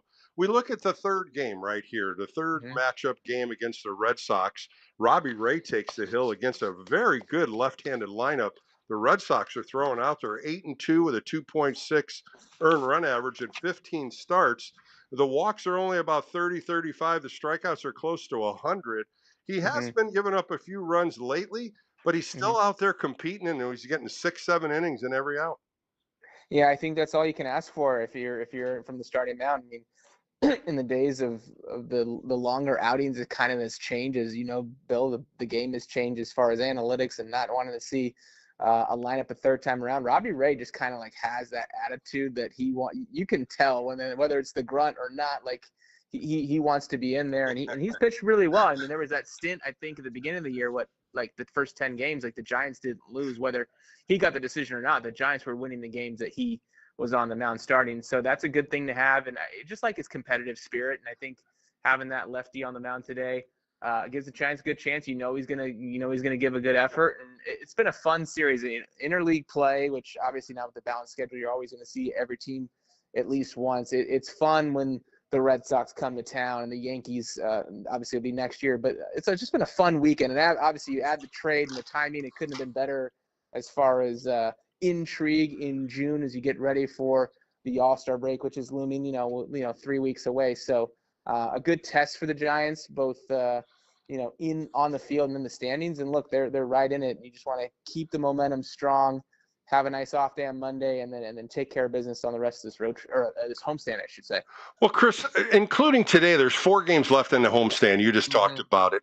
At the end of the homestand, there'll be 81 games. You'll be halfway through the season. There it is. Mm-hmm. If you had to evaluate the first half of the Giants season, how would you do it?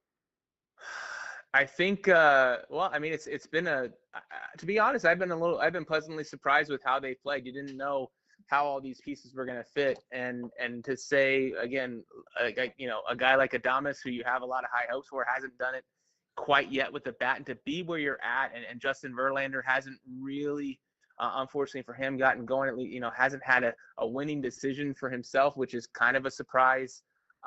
So to have some of these things that maybe haven't gone the way the Giants have hoped, and to be right in the thick of an amazing NL West race, like, you have to take that as a win. And so now you just set yourself up and keep yourself in the race to see, like, what other moves can Buster and the front office kind of make to get yourself over the hump and get yourself in a situation where you're still playing meaningful baseball in September and then hopefully in October, and just get in the dance, and you let the chips fall where they may, but you want to have a chance to get there. It'd be great to see the Giants obviously dethrone the Dodgers, but it's a long season. You got some games coming up with them. I know that they play them right before the All-Star break, so that'll be a nice little test for the Giants right before the break hits. That series with the Dodgers should be very intriguing. So I think it's got to be like a B+ first half for them so far, and to think that they're not hitting on all cylinders, I think has to be very encouraging for the front office and for the team.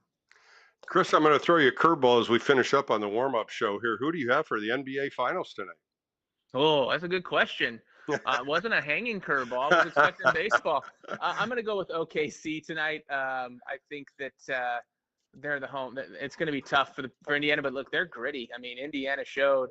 I just think the home court advantage is going to play a lot. And I just think Oklahoma City has been the best team, or one of the best teams all season. I think they're going to get it done. That's on ABC, so you can watch that right after you watch the Giants finish things up against the Red Sox. Turn over to ABC. We'll have the game, and then and after the game show and all the other stuff the rest of the night. So after you're done watching Giants, just stick it to ABC 7 the rest of the day, and I think you'll be set.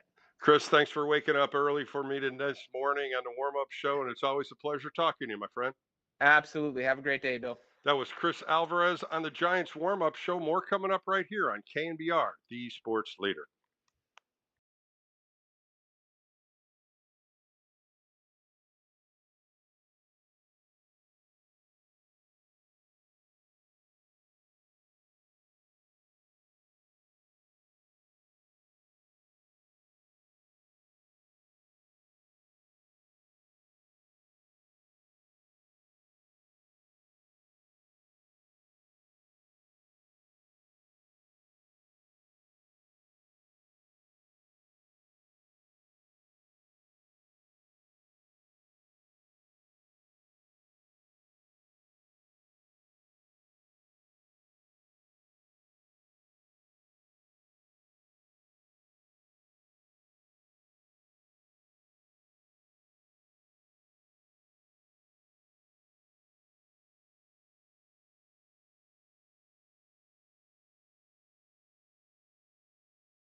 Here's the 0-1 pitch. He drives this one down the left field line, going back on it to the wall. It is gone!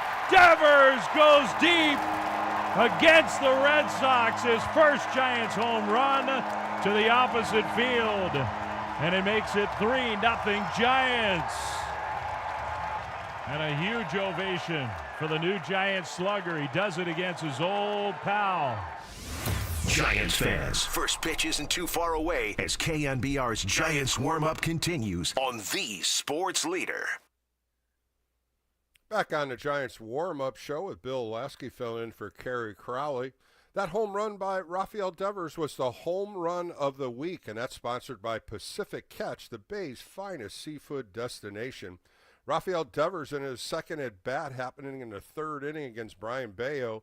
It was an 0-1 fastball, about 96 miles an hour, got it up a little bit. In his fifth game, Rafael Devers hits his first home run in the orange and black uniform, and you know that felt good against his former team, the Boston Red Sox. And he'll be in the lineup today, batting second for the Giants, hitting .267, 16 home runs and 61 RBIs, and a possible all-star in National League this time. He's leading all the votes in American League, so now let's see him in a Giants uniform in the All-Star game. That would be outstanding. All right, let's go to the phone lines, 415-808-KNBR. If you want to give me a call, let's go to Fresno and talk to Bob. Bob, you're on the Giants warm-up show with Bill Lasky. How are you? Hey, pretty good. How are you, Bill? I'm doing good. Good game today. Should be a good third game of a matchup. See if they can win the series. They lost the series against the Guardians. This would get them back to 500 with 3 games against Miami next week. Yeah, well, my question is, I want to talk about the pitching staff a little bit, but I just want to say we know already that the Giants hitting, is a little subpar. I think they're 19th or 20th out of 30 teams.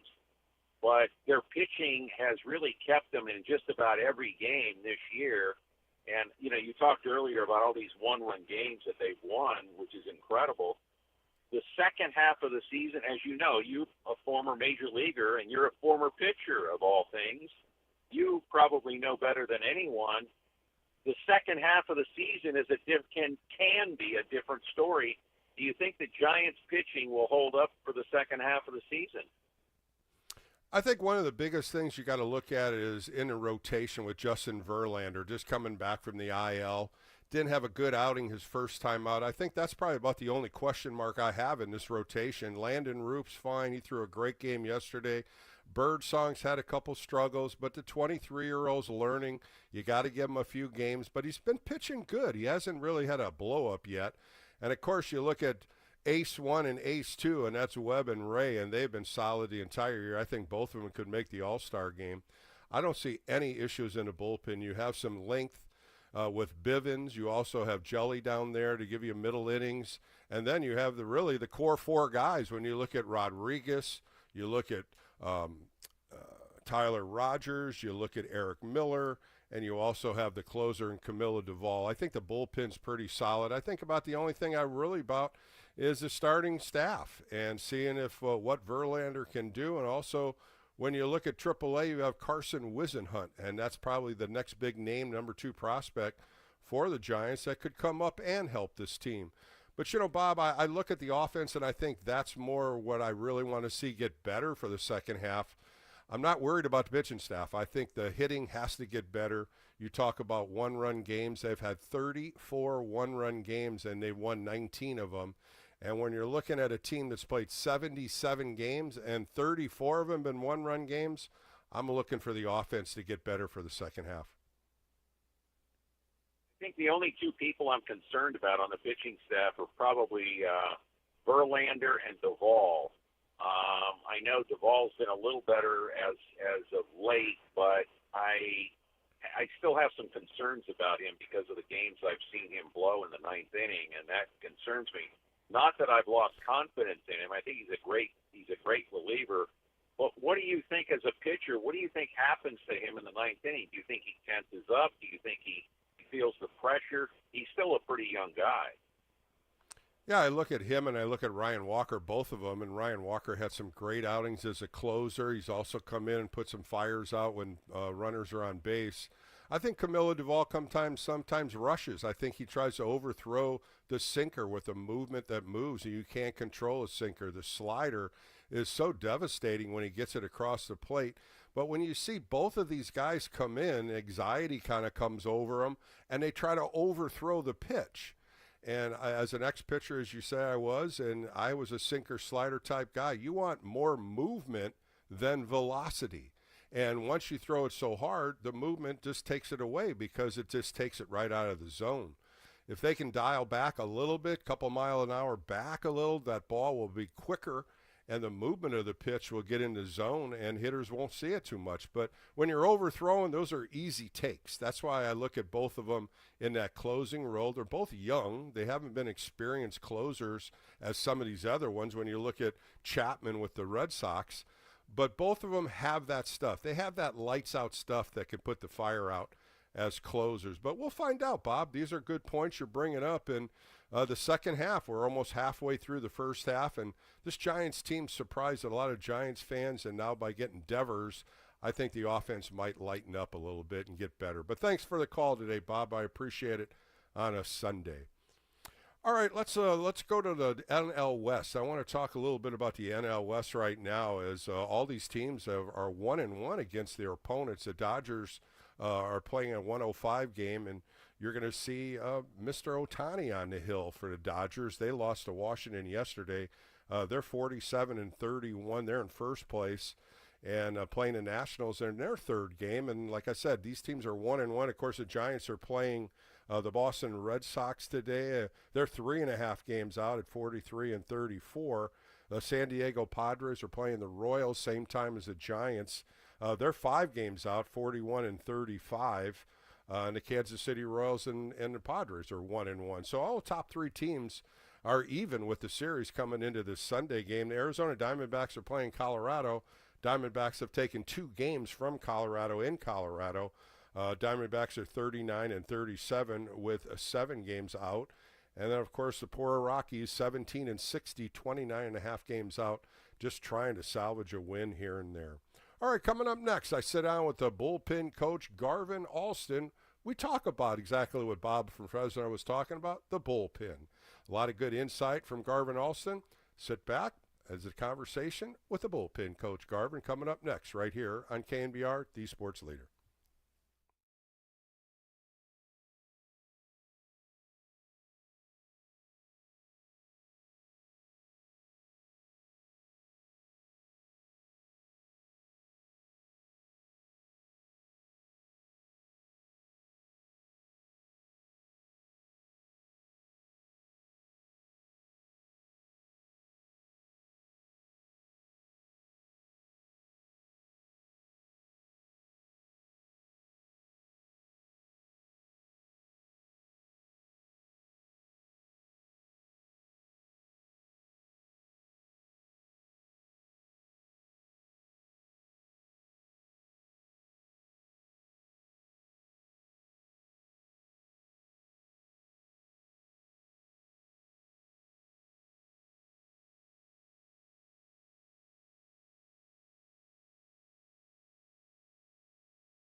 KNBR Giants warm-up keeps rolling on the Sports Leader. Welcome back to the Giants warm-up show here on KNBR with Bill Lasky as we prepare you for the third game against the Boston Red Sox. And who am I going to go to get some more information about this pitching staff is my good friend Garvin Alston. Of course, he's currently the bullpen coach. I've had numerous calls and great conversations with him. Let's bring in Garvin. Garvin, how are you today? Bill, I'm doing great. How you doing? I'm doing great. Well, after this 9-game homestand the Giants are currently on, you're going to be about 81 games, halfway through the season. What have your thoughts gone through with the first half of the season? A lot of good thoughts, a lot of positive things going on here. I start off always the starting rotation and what they've been doing to be able to get ahead and give us a footprint for the bullpen to get ahead and be the best that they can be. And, you know, whether it's to hold a lead or hold a tie or down 1 or 2 runs, what I've noticed that the guys have been pretty resilient in making sure that they keep the score where it's at by the time they come out to give our team an opportunity to come back and win games. So that's been the one thing that I've been very, very impressed with so far. Garvin, I want to take you back a week. Of course, the big trade goes down. You guys are in Los Angeles right before the game happens. Kyle Harrison is down there warming up, just getting stretched out. And all of a sudden, the trade happens for Rafael Devers. What goes on with Kyle Harrison at that time? What do you know, and what does JP know, and what's the next move to get Sean Jelly ready? Well, I didn't know much. I just heard, whispers and rumors of things that might be happening, and you just go about your day. And honestly, when I found out it was my thing was to go outside and find JP and have JP bring Harry in and also Hicks and have them talk to him. Then I was told to go ahead and find Sean Jelly and let him know that he's starting the game. So there wasn't a lot of time to think or feel a certain way. It was go, go, go, and get ready for the ball game. Garvin Alston joining me on the Giants warm-up show on a beautiful Sunday here in San Francisco. Garvin, emotions take place. You knew Kyle Harrison all the way through the minor leagues as you were in Sacramento for a few years, and you got to know Jordan Hicks. Emotions come through pitching coaches. You guys have great relationships with them. Tell me your thoughts on both these guys. Well, I'll just start with Jordan. Jordan started majority of the time that he was with us and was in the bullpen for a short period of time. But during that time, I got a chance to know him and try to learn him and see who he was. A very sensitive, but very, I say, keep to himself type of guy. But we had great conversations, great talks. He was an incredible mover as a pitcher. I'm definitely going to wish him well, and he's a good person. I think that was the main thing about him. He was good and he was nice, but he worked his tail off. Harrison invested. Like, we went through a lot of good and things that we needed to get better at, and he did those things when he found out and I found out and we saw each other. I think we embraced for a little bit, and there was some tears that fell down on both sides. And you never want to see a young guy like that, but in understanding what the good is for himself as far as his career and also for us as a team, you understand it later. But in the moment, it pricks the heart a little bit and you cry a little bit, but that's okay. That's the industry that we're in, and we all understand it. Well, baseball's a business. You and I have been in for many years, and when trades happen, you want to look at them and say, hey, you know what? You've been here. You showed your mark. Somebody wants you even a little bit more. And I think the Boston Red Sox have showed him that. He was the key member in this trade for Rafael Devers. And I think, it's now been a week. We're finding out a little bit more about what he's doing. I know he's in AAA. It's a gut punch, no question, but he'll move on and he'll be a damn good pitcher. Oh, absolutely. I agree 100%. I think he's going to be just fine. Plus, you have Andrew Bailey over there who knows him well. And so I think everything's going to work out the way it's supposed to work out, and it's going to be really good. Now, Garvin, you've been in the bullpen. Here's Sean Jelly just wandering around, didn't know he was pitching. All of a sudden, he gets a start in the third game against the Dodgers. How fast mentally you got to prepare for this? You don't. I mean, that's the one thing about bullpen guys, right? We talk about it all the time. Be prepared all the time. You never know when your number's going to be called, and unfortunately or fortunately for them, they've learned this pattern and understand it's something we talk about all the time in the bullpen. One of our mantras is post. No matter where we're at, post and be ready. So for that to happen, it wasn't a huge surprise, but it was something that we're kind of used to. Get the call, you go. Garvin, I want to ask you something about Logan Webb. In his game against the Dodgers, which he threw a phenomenal game, he threw about 20% cutters. Now, he didn't throw that pitch much up until this game. Was it a game plan that he had in store of throwing a different type of pitch? Because it worked effectively. Well, yes, I think between himself, JP, and while I was sitting there during the meeting at that time when we were talking about it, he came in the day before we actually got to Los Angeles, and we just did like just a mental conversation, like, hey, you've seen this team so many times. What's your thoughts? And he already had it planned out, but he had told JP at that time he was going to go back and take a look at some other stuff. But he literally said what he did. I'm going to use other pitches that I think that are going to be really relevant against these guys and give them a different look. They know me, they understand me, so it's time to kind of change it up a little bit, and he did that very effectively. What I thought was great was he wasn't afraid, like his cutters, 91 miles per hour, 92 at times, 88 at times, but he was aggressive with the fastball. It wasn't soft or spin all the time, which I thought was very, very smart. Garvin Alston on the Giants warm-up show. A couple more things about the starting pitchers. Robbie Ray just having a fantastic first half of the season, using the changeup a lot more. You and I talked about this out of spring training with him using a third pitch. Now it seems like the release point's there. He's getting a feel for it. Have you been seeing a little bit more out of him using it in different scenarios? Yeah, absolutely. I think it's confidence. I think that's what it comes with. Once he started to understand how to throw the pitch and feel it off his hands, his confidence grew with that pitch. And now that you have a guy that has a really good fastball, and I think the slider and curveball that he pops in from time to time, now adding that changeup into the mix, it just makes the hitters think they have to think about another pitch, specifically right-handers. And with that, Robbie's always been very confident, but with that pitch, it takes him to another level. So we're happy that he's feeling good. He's throwing the ball over the plate, and he's just challenging guys. He's not afraid of contact. Garvin, I got to brag about your bullpen. You guys have just been lights out for the first half of the season. Earned run average under a 2.7, which is phenomenal.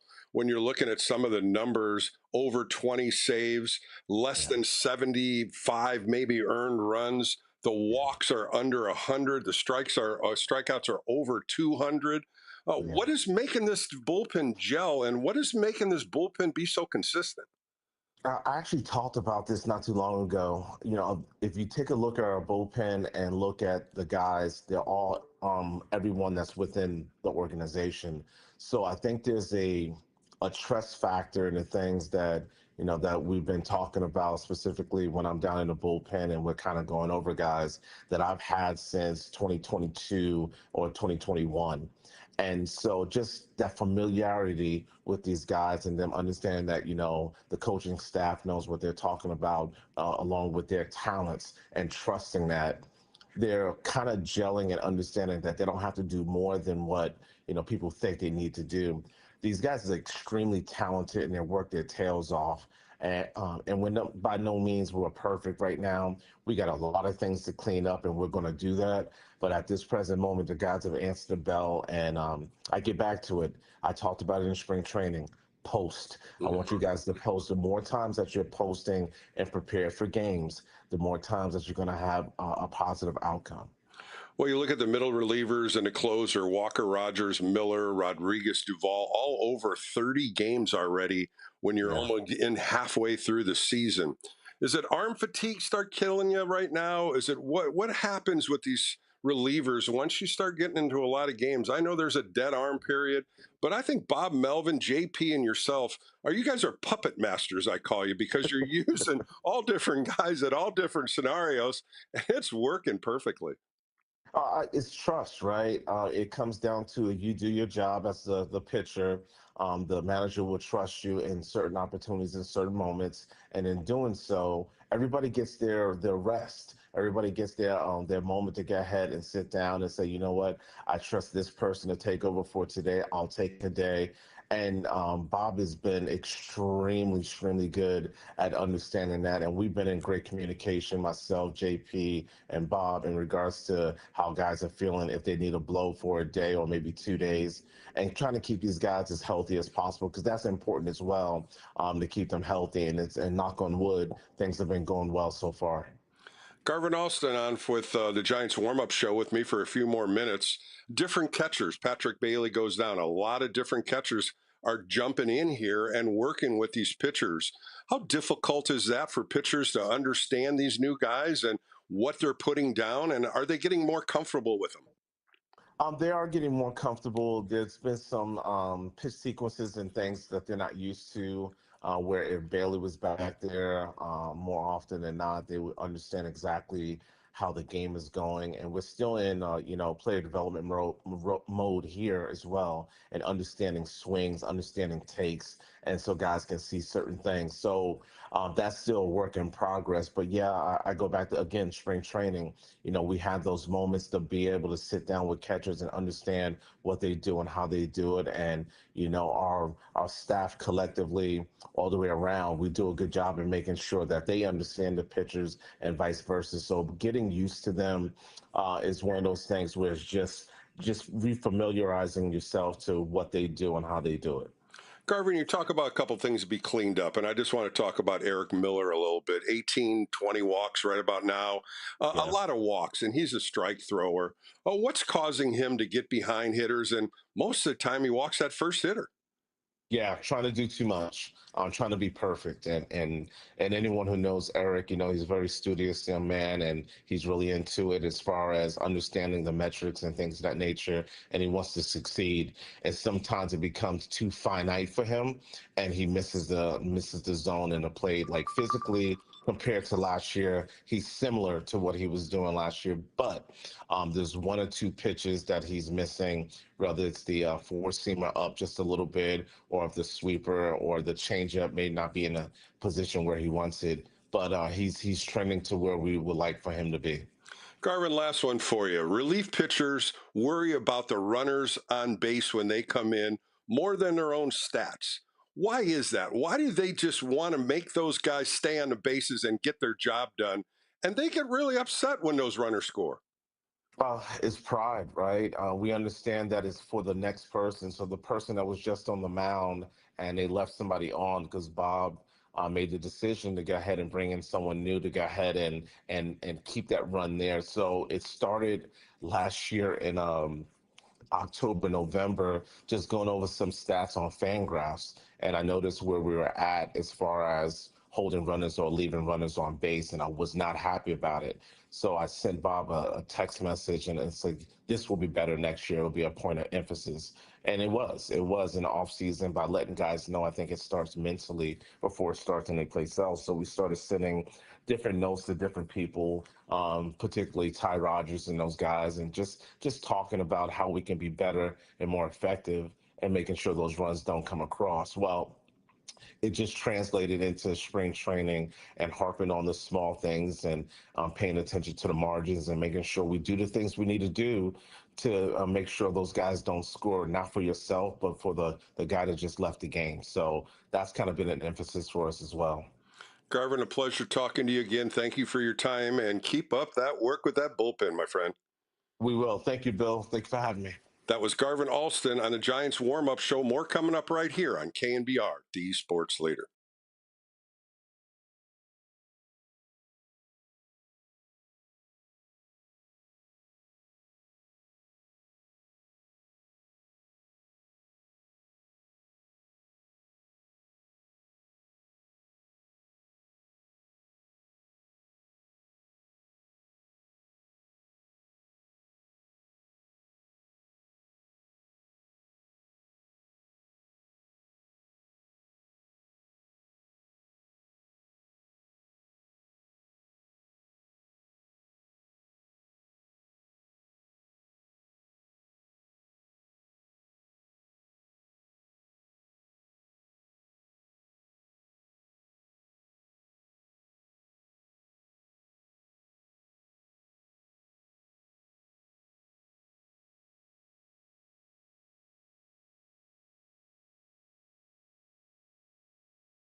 0-2 the count with 2 down in the 9th inning.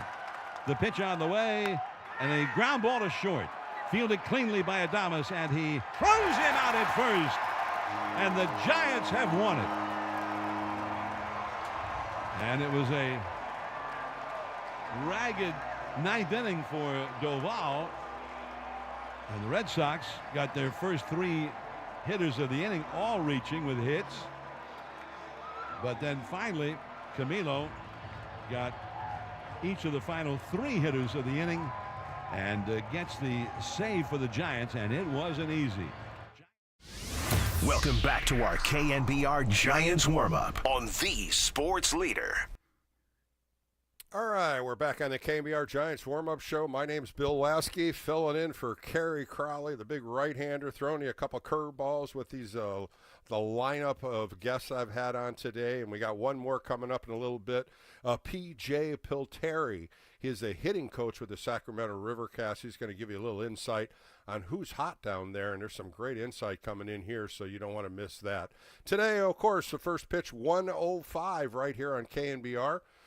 Robbie Ray on the hill, going on his 16th start already for the season, 8-2 with a 2.6 earned run average, 87 and a third innings, only giving up 63 hits, 7 home runs, 97 strikeouts. And if you just heard on Garvin Alston, the changeup has really been masterful for him, a pitch he learned over the winter, and he's starting to use it in his arsenal. So we'll see what the Red Sox do. The Red Sox put 7 right-hand hitters up against them today, mostly left-handed, as you saw against Birdsong and Roop.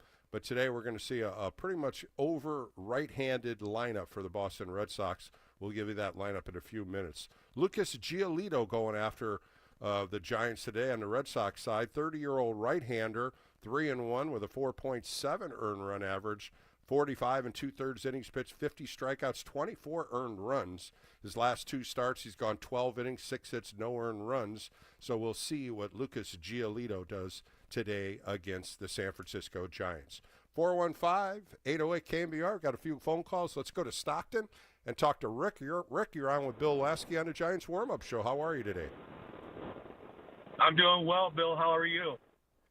Good. Looking forward for this third game, the big matchup against the Red Sox. Of course, Devers hits his first home run against them yesterday. I'm looking for a solid game with this Giants offense, see if we can get it going. Absolutely. Bill, I'm old enough to remember when you pitched for the Giants. Hey, don't want to throw that old age on me now. Come on, Rick. Yeah. Bill, you own the Dodgers. I remember that. You owned Yes, them. I did. I had some good games against Fernando Valenzuela. Of course, he passed away, but had some. Hey, the Dodgers threw a lot of good lineups out back in the 80s. Absolutely. Hey, so real quick, Doval. So why? So the two, in my opinion, the two greatest closers in the history of the Giants, San Francisco Giants, are Greg Minton and Rob Nen. So Rob Nen used to set up batters with his fastball and then use his, I believe it was a slider, as his kill pitch. I don't know. You're absolutely right. Has electric fastball, and they can't hit his fastball. Why does he not go to his fastball more often? Rick, I questioned that too, because here's a guy throwing 101, 102, and you see Chapman doing it on the other side with the Red Sox, and he uses his slider as an off-speed pitch. But I just think it's what he's comfortable with. I think that's what Duvall goes out there, and some days that slider's nasty when he does get it down and away. But sometimes he overthrows it and throws it out of the zone. I talked about it earlier from a caller from Fresno, Bob, and I said sometimes these guys get so amped up that instead of dialing it back to get more spin on the slider or fastball grip, getting a good cross seam, they just want to whip it. They just want to throw it as hard as they can, and hopefully it comes into zone. A different mentality in closers, a different way to throw. But you're absolutely right. Of course, Moonman Mitten had a big sinker. He'd throw that anytime. Rod Beck with a split finger, he had a good one. But there's always, there's always an out pitch. There's always one pitch that these guys throw, and I just think Duvall thinks it's a slider. I really think so. I forgot Rod Beck. I shouldn't have done that. Rod was amazing. That's okay. Second thing, one last thing, and then I'm done. second base. We've got to figure that out, man. I don't know what we're gonna do, but we've got to figure that out. Yeah, you can't just dish on Fitzgerald and Koss. I mean, they're trying. They're both young players. I did an interview yesterday with Tyler Fitzgerald. You'll hear it on the Extra Inning postgame show if you dial it in after the game. A real good interview. We talk about slumps. We talk about some of the things he's trying to fix. So listen in. I mean, he tells you a lot of the input that's going on with him and trying to fix this slump he's in. And you look at Koss, and it's just a young kid that's never played at the big league level. The 2 double plays the other day, too aggressive at times.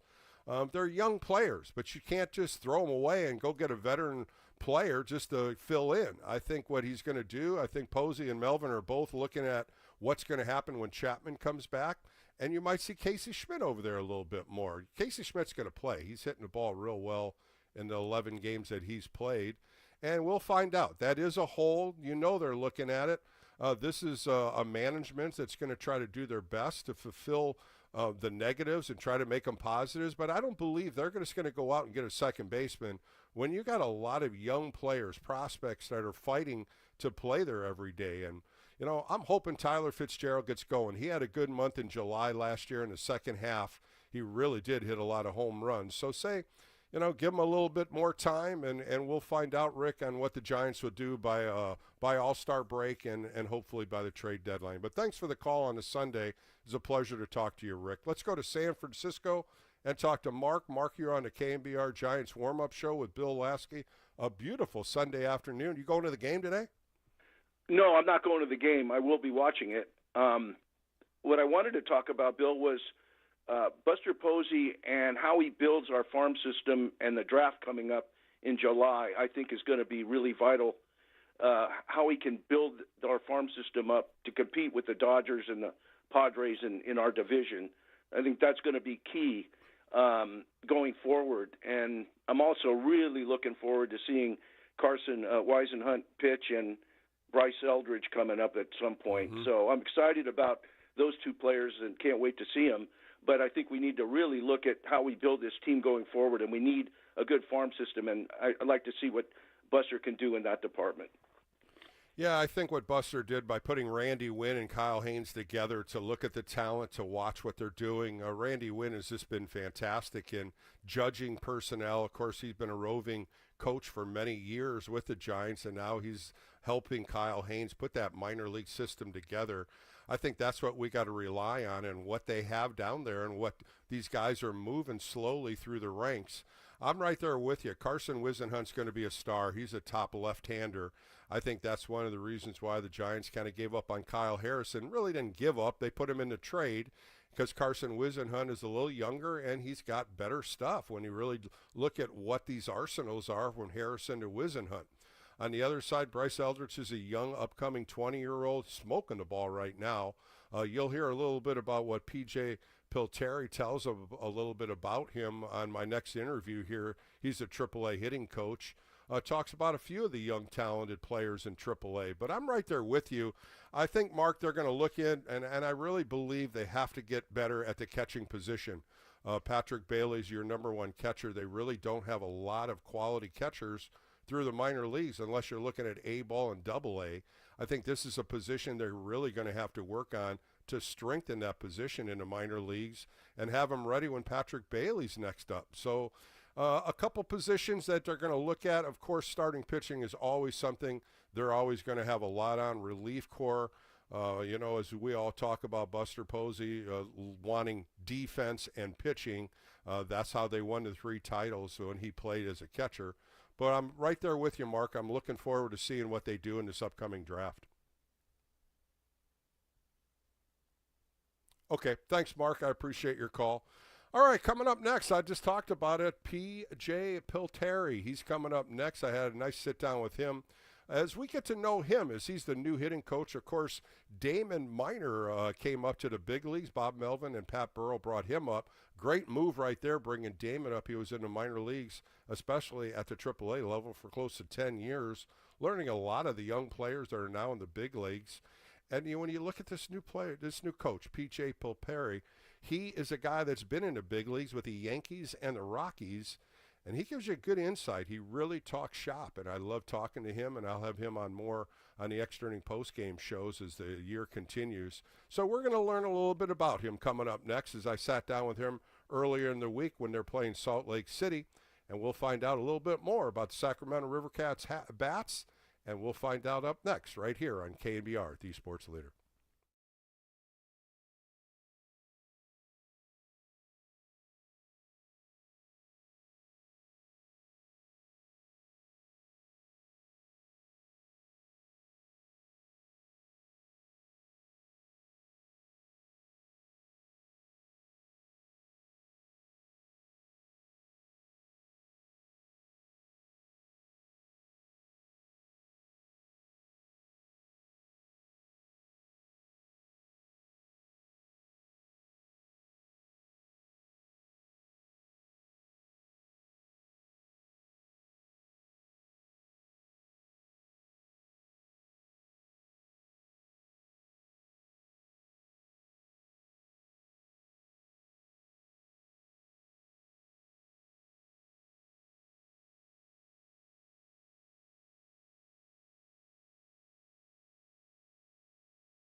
We're getting you in the mood for a crazy crab sandwich, some garlic fries, a cha-cha bowl, and some orange and black baseball. KNBR's Giants warm-up keeps rolling on the Sports Leader. Welcome back to the Giants warm-up show with Bill Lasky. I'm excited to bring my guest on. He's the new hitting coach for the Sacramento River Cats, taking over Damon Minor. Played 8 years in the minor leagues with the New York Yankees, but now he's doing the River Cat batting coach. So let's bring in PJ Pilittere. How are you? I'm good, Bill. Thanks for having me. Excited to talk with you today. Yeah, PJ, a new role now with the San Francisco Giants, but I want to go back to your college days as you played at Cal State Fullerton, and you ended up winning the 2004 College World Series. Tell me a little bit about the early days. It's funny you should mention that. With Omaha going on currently, it kind of brings back, obviously, a flood of memories and good times in my baseball career. Yeah, having the privilege of being on some really good, really talented Cal State Fullerton teams and in my tenure there and getting to go to the College World Series 3 times. Those are memories I'll never forget. And then obviously capping it with a national championship in my senior year. It's something that's unforgettable and something that I'll remember the fight and the battle and the grind with those guys that I played with in 2004 forever. PJ, I looked at that roster. Justin Turner, Kurt Suzuki, Brett Pill, Ricky Romero. My goodness, that was a hell of a team. It's crazy. Yeah, we had a lot of talent, and guys like Ricky Romero, Justin Turner, Brett Pill, those guys were sophomores on that team. Wow. So they really, they really stepped up big time and helped shoulder the load. I would say that we were probably more talented, like top to bottom in some other years that we went to Omaha, but that team camaraderie and that togetherness on that 2004 team was just next level. I mean, we would have done anything for each other, and we played that way. We played every pitch together, and we dealt with a lot of adversity, and we're able to be playing our best baseball at the right time. PJ Pilittere is the hitting coach for the Sacramento Rivercats. He's joining me on the KNBR warm-up show. You move on, you play through the minor leagues for 8 years, and then all of a sudden now you're with the New York Yankees in the minor leagues from 2012 to 2017. Then all of a sudden in 2018, you jump to the big league level.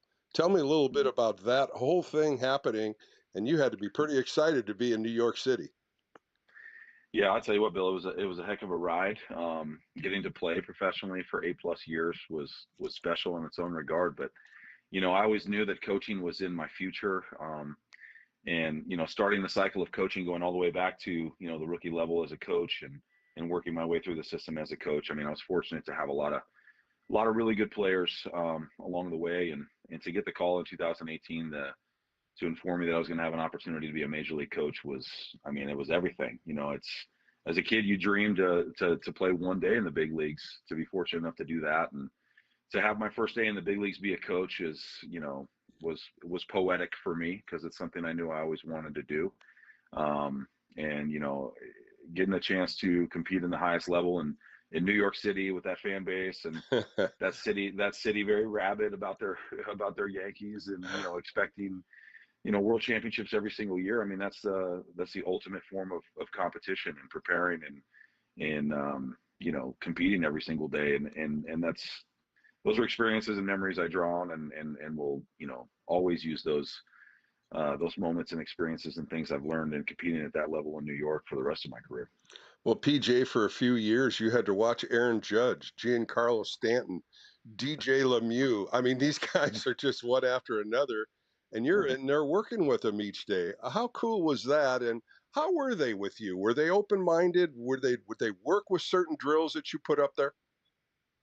Oh, absolutely. I mean, as you know, Bill, like even the most talented superstar, in our sport at the highest level, the big league level, like they all still want to be coached. They all still want to have guys in their corner that are consistent, supportive figures that, can be there for them if they're not feeling right at the plate, or if they got stuff going on off the field, just a shoulder to lean on, a pair of ears to listen to them, somebody that's going to have their back. And that's what I've learned, throughout my coaching career is whether it's a rookie or whether it's a, major league all-star, like they all still want to be coached, and it's my job and our job as coaches to have something for them when they're struggling and try to get them back on track. So that experience of being around some of the best players in the game is, something that I never took for granted.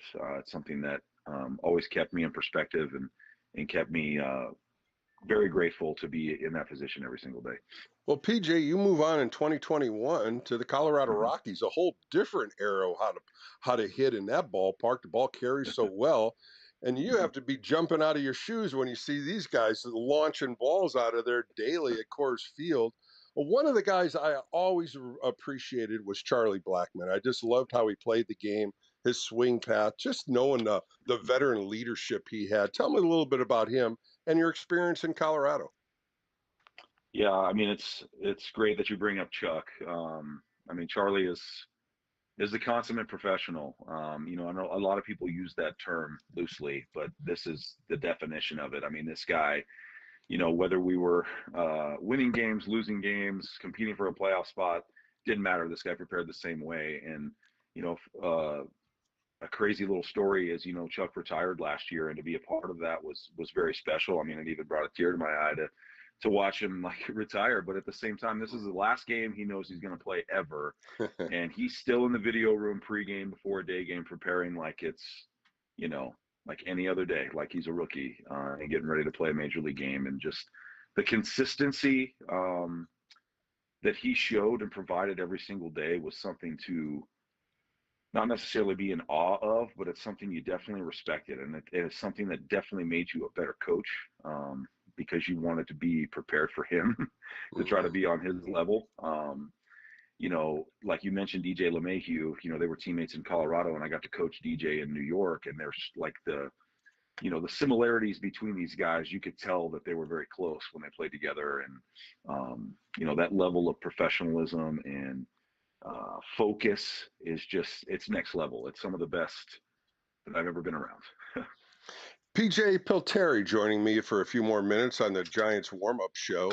Let's jump into now your new role with the Sacramento River Cats, talking to Pat Burrell. He was just so excited when you joined the Sacramento River Cats and joined the San Francisco Giants organization. Said a lot of great things about you the other day when I spoke to him. And you know what? When you're working with players, as you say, Pat Burrell, Damon Minor, guys that were in the box, guys that were up there competing, how was that relationship when you first got to meet them? Pat and Damon were nothing but nothing short of just amazing. This entire process of joining a new organization. I mean, we still talk almost daily, to stay updated with how things are going up there and how things are going here, who's ready, who's not ready. These guys were extremely welcoming. I fit in immediately just from being on the phone with them for the first time before I even got to meet them in person. It's just the things they value as coaches and as hitting coaches specifically, it couldn't be more aligned with, my philosophies and the things that I really believe make good hitters or can produce good team offense. And, it's a privilege for me to be around and learn the organization from two guys that have been here for quite some time. It's helped me to fit in remarkably quick. The background they provided on the players that I'm coaching now or guys that have already been sent to the big leagues or guys that we were around in Major League Spring Training, they've just been such a help for me to get settled in quickly, so to speak. PJ, let's talk a couple players that were in the big league level last year. The first one is Grant McCray. His speed is just dynamic when you look at almost 20 stolen bases already, 14 doubles, 9 home runs, electric. And the biggest problem he had in the big leagues was striking out, swinging way too many times out of the zone. What have you seen out of the 24-year-old outfielder? With Grant, the sky's the limit. This guy's so talented, and it's so much more than even just speed, Bill. He's got some pop in his bat, and he can really play center field. He can really throw. He can really go get the ball out there. He's fearless when he plays the game. And it's funny to describe it this way because every professional baseball player should love the game, but this guy loves to play baseball. He loves to compete. He loves the competition. He loves to win. He is relentless when it comes to getting better every single day. He's been an absolute treat to be around. He's someone you look forward to going to the ballpark to see every day and work with because the sky's the limit for this guy. And, we've taken the tact, me and him this year, of tackling some of the areas he needs to get better at with just honesty. Mm-hmm. Hey, man, we're missing in this part of the strike zone. We need to make an adjustment faster. Mm-hmm. If you make a mistake, you can't let it happen a second time. And to his credit, his compete factor is so huge that, he takes the criticism, he takes the advice, and he does his best to adjust. And I've been really proud of him because he didn't get off to a great start at all here. This past month or this 3-week road trip that we're on currently, I think he's hit 6 homers. And wow. It's not even just the homers. It's just he's been so reliable for us. What you're going to get in his at bat. Whether he gets a positive result or not, he's going to compete his butt off, and he's going to find a way to try to win. And, that's been the challenge to him, and to his credit, he's kind of taken it and run with it this year. So really, really proud of Grant McCray. PJ, the other prospect we're going to talk about is Marco Luciano, just pounding the ball, 13 home runs, over close to 40 RBIs, playing different positions, of course, trying to play left field, changing his position from an infielder to an outfielder. But, man, he can hit. He was hitting up here really well. And what have you seen out of him? Because it seems like he's hitting a long ball. Yeah, he really is. And, it's not just the long ball. He's hit some important homers, homers that tie the game, homers that give us the lead, homers against tough arms, lefties, righties. And, obviously with his prodigious power, he can leave the ballpark, in any direction, not just to the pull side. He can go dead center. He can go oppo with the best of them. I've seen a level of focus from Lucy this year. He's been a really consistent worker. He's handled the move of positions extremely well. He's stayed really positive and really confident. Another guy that kind of got off to a hard luck start where he was really smoking the ball and not getting the results. A lot of hard contact outs, and to his credit, he stayed the course and he's found some success along the way. But, there's a lot of potential still in this guy as a hitter because he knows the strike zone and like we talked about, that power is real. As we finish up with PJ Pilittere, of course, all eyes on Bryce Eldridge, who came up from Double-A, smoking the ball, a 20-year-old prospect, trying to learn first base, getting better at first base. Batting average is down. Home run balls are up. Of course, he smoked a grand slam this past week. He's a special kind of hitter. We've seen it. We saw it in spring training, even going back when he first signed. Tell me a little bit about this 20-year-old. Yeah, I mean, you nailed it. Exciting is absolutely right. I mean, obviously a mountain of a man at 6'7". But the thing that's awesome and I love about Bryce, regardless of his batting average, is for being so large, he's got a really short swing, like really short swing for a big man. Like it's not a guy that's looking, with this big, long, slow swing trying to hit the ball 500 feet. Like he's a hitter. Like he likes to work the ball all over the field. He shows maturity with his approach, trying to hit the ball to left center, letting the slow stuff pull itself. He's not getting as many hits as he would like here right now. I mean, he has managed to hit 3 homers, but just the maturity and the willingness to learn and experience things, deal with failure probably for the first time in his career isn't a bad thing. It's a good thing. And it's a major part of his development is to, understand, why I'm not getting the results and how I need to make adjustments. We want him to figure those things out here. So it becomes easier when that day comes, when he does go to San Francisco, because let's be honest, I mean, the major leagues is a different animal and you're going to fail at some point. So we want to equip him with the tools now to better handle those failures when he gets to San Francisco. PJ, what a pleasure to speak to you and get to talk to you, and looking forward to more conversations as the season continues. That'd be great, Bill. It's always a pleasure to talk shop. That was PJ Pilittere on the Giants warm-up show. More coming up right here on KNBR, the sports leader. KNBR, the sports leader. A partnership born in 1979. A 3-run homer for McCovey, and the Giants win in the bottom of the 13th inning. We were there when the kids grew up. 27 years of waiting have come to an end. The Giants have won the pennant. We were there when they moved into the best ballpark on earth. That one is wet. We were there for history. Matt Cain is the first pitcher in the 128 years of the Giants franchise to pitch a perfect game. We were there for a dynasty. Swing and a miss, and that's it. Cabrera takes strike 3 call. They have won the World Series for the 3rd time in 5 years.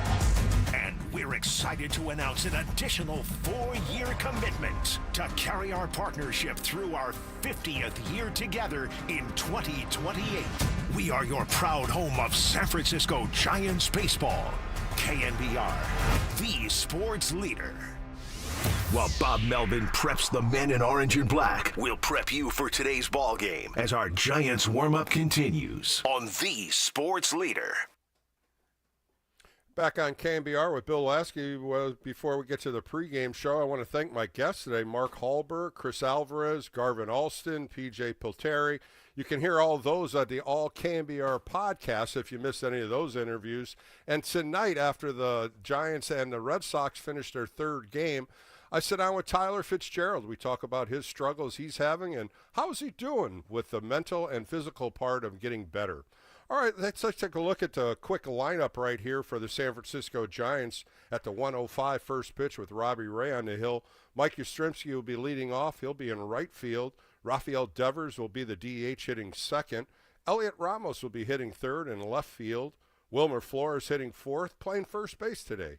Jung-Hoo Lee playing center field on the Jung-Hoo Lee Jersey Day. Boy, the lines are going big time around Oracle for that thing. Willie Adames hitting sixth. He's playing shortstop. Casey Schmidt hitting seventh at third base. Patrick Bailey catching, and he'll be hitting eighth. Tyler Fitzgerald at second base hitting ninth. Yastrzemski, Devers, Ramos, Flores, Lee, Adames, Schmidt, Bailey, and Fitzgerald. For the Boston Red Sox, Rob Reeves-Snyder, he's going to be DHing. Roman Anthony will be playing right field. Romy Gonzalez at second. Carlos Navarez is catching. Jarn Duran playing left. Trevor Story, shortstop. Abraham Toro, first base. Cedane Rafaela hitting eighth, and he's going to be playing center field. Nate Eaton at third base.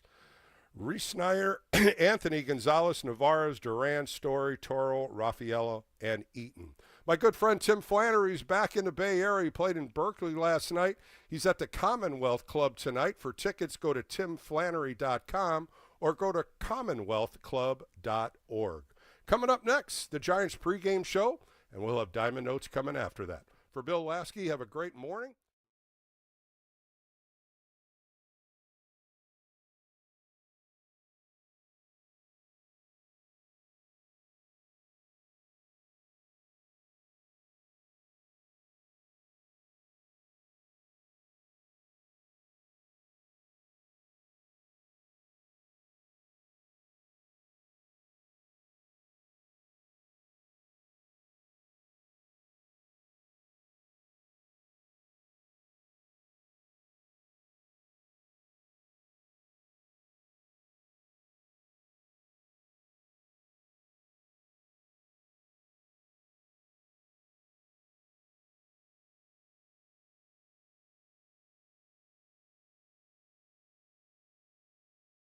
Sunday in San Francisco, we're at Oracle Park, and it's Giants baseball on the radio. The Giants and the Boston Red Sox. Final game of this three-game series. Man, it's been a spirited series, and we'll see if the Giants can get a win and take 2 out of 3 from the Sox. Today, it's the left-hander Robbie Ray, who's having such a great year. He's on the mound for the Giants up against the right-hander Lucas Giolito. I'm Dave Fleming, along with Dwayne Kuiper. Full pregame show to come. It's the Giants and the Red Sox baseball on the radio.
Hey, everybody, it is June 22nd in Giants history. We're going back to a magical year, 2014. Anything that happens in 2014 ends in the ultimate prize. It's a part of the puzzle that leads you to a World Series championship. So June 22nd, 2014, the Giants were taking on the Diamondbacks down in the desert. Madison Bumgarner, future D-back, is on the mound for the Giants. But he's not the star of this one. This one's all about, well, the second baseman that this date in Giants history producer Danny Dunn wants us to call Joseph Matthew Panik. Making his first major league start. Big day for him. Wearing number 12, batting 7th, playing second base, the kid out of St. John's. He made his debut the day before and drew a walk in a pinch hit roll. But back to this one on June 22, 2014, in the 5th inning. Here it is, a milestone day for Joe Panik. Panik, line drive, base hit, left center field. Cody Ross cuts it off. Panik's going for 2. The ball gets by Ross. Panik with a headlong slide, and he's got his first major league hit, and he goes to second on the year. So congratulations to Joe Panik. He's got an average in the big leagues. How about that? That's pretty cool to hear Dwayne Kuiper call Joe Panik's first big league hit. Wasn't enough, though. He wants more. He wants his first career RBI, top of the 9th. Brandon Crawford, his double playmate, is on first base, and Joe Panik's going to do this. Now the pitch. Panik swings and lifts a high drive into deep left center field. That one is really hit. Still going, and one hop up against the wall. Coming around third, Crawford. He's heading home, and he scores a double for Joe Panik. Panik, who had fallen behind on the count at 0-2, fouled off some tough pitches, and then he got one he liked, and the Giants have a 4-0 lead. Have a day, Joe Panik. Welcome to the Bigs. You know, he's still around. He's working for Buster Posey in the organization. Pretty cool. Giants win the game 4-0. Bumgarner goes 8 innings because, of course, and Sergio Romo came in to close it out. That was June 22nd, 2014. Giants beat the Diamondbacks, and Joe Panik has a big day. And this has been Brian Murphy with this date in Giants history.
Welcome back to the pregame show here on KNBR, the sports leader. I get the chance to go to the booth at Oracle, talk to my good friend Dave Fleming. Dave, how are you today? Beautiful day. I'm doing very well, Bill. Thank you.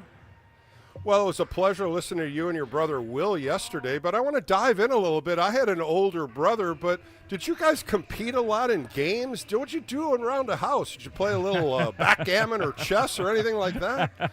We were 3 years apart, so it was hard to play. I mean, we would play wiffle ball and street hockey and, throw the football in the backyard or whatever, but we were different enough in age and size that it was hard we never played on the same teams growing up or anything like that. We were pretty competitive. It took me going to college for us to start getting along better. Like, we needed a little separation.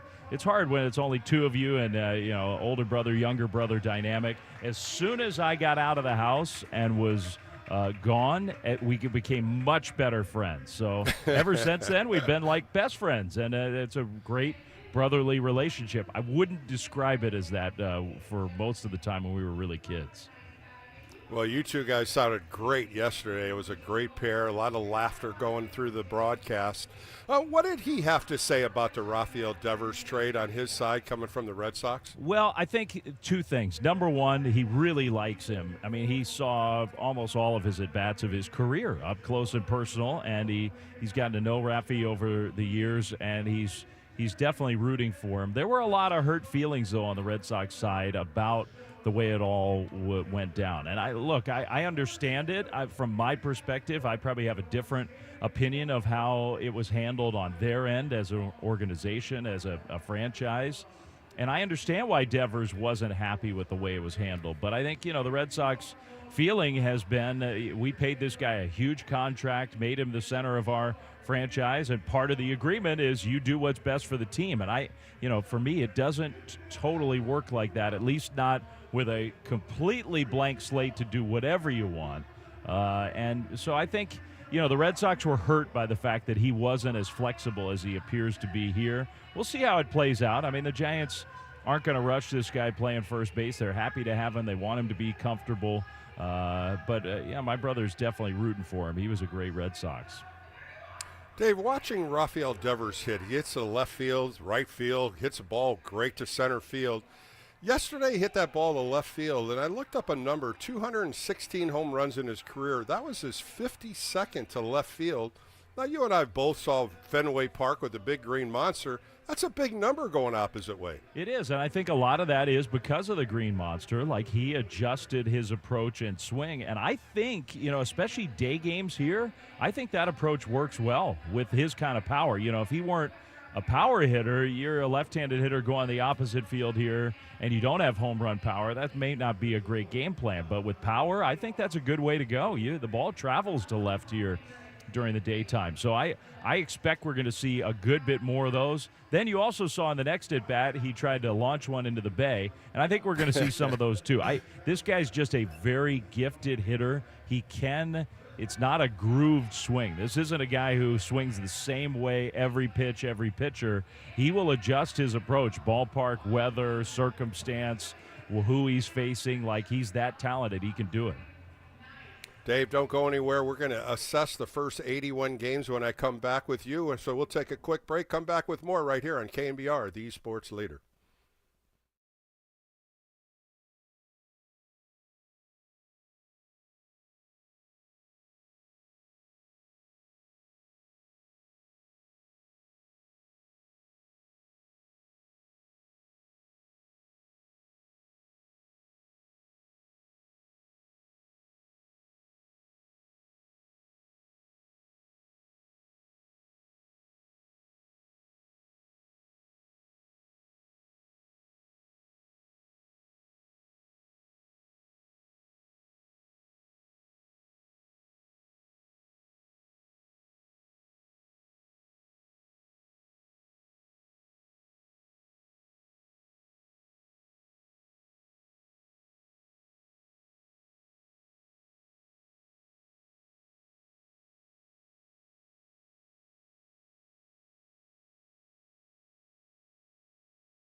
Back on the pregame show on KNBR with Bill Lasky as we go back out to Oracle Park and talk to Dave Fleming.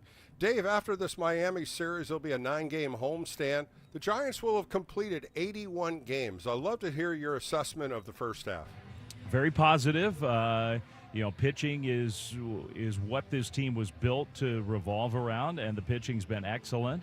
They need to figure out how to more consistently generate offense. And to me, a big part of that is, not focusing on the little things on the margins. It's just, look, Willie Adames needs to be better. Jung-Hoo Lee had an incredible start to the year, and he's had a month where he's really not produced as much. And those are key players for this team. You got Devers now. Chapman's coming back. You feel really good about those guys. Elliot Ramos, to me, has turned into, you wouldn't call him a superstar, but Elliot Ramos is just a high-level, consistent player. That's a core of a really good offensive team. And if you can just get what you're expecting, it doesn't have to be anything more than that from a couple of those other anchors in your lineup every day, then I think you're off and running, because the Giants have the pitching to support a championship-level team. I think, the other thing I would add is this bullpen, which was so good for the first part of the year, has been taxed more lately. And so the starting pitching and the Giants getting consistent innings from the starting pitching is going to be really important going forward, not only because that's a big part of winning, but just to protect how great that bullpen's been. Dave, the starting staff with Justin Verlander coming back, he's only thrown one time. I mean, that's one concern I believe I would have in a rotation. Of course, Carson Wisenhunt was a name that was thrown in a Red Sox deal. It was pulled back. What do you see out of Verlander here in the next 3 weeks, really? Yeah, I mean, I thought even the other day, I thought coming back from missing a month, I thought he pitched well. The stuff looked pretty good. He made a big mistake in an 0-2 count where he was disgusted with the pitch. And look, at this level, you make that kind of mistake. Sometimes you pay for it. You don't always pay for it like that.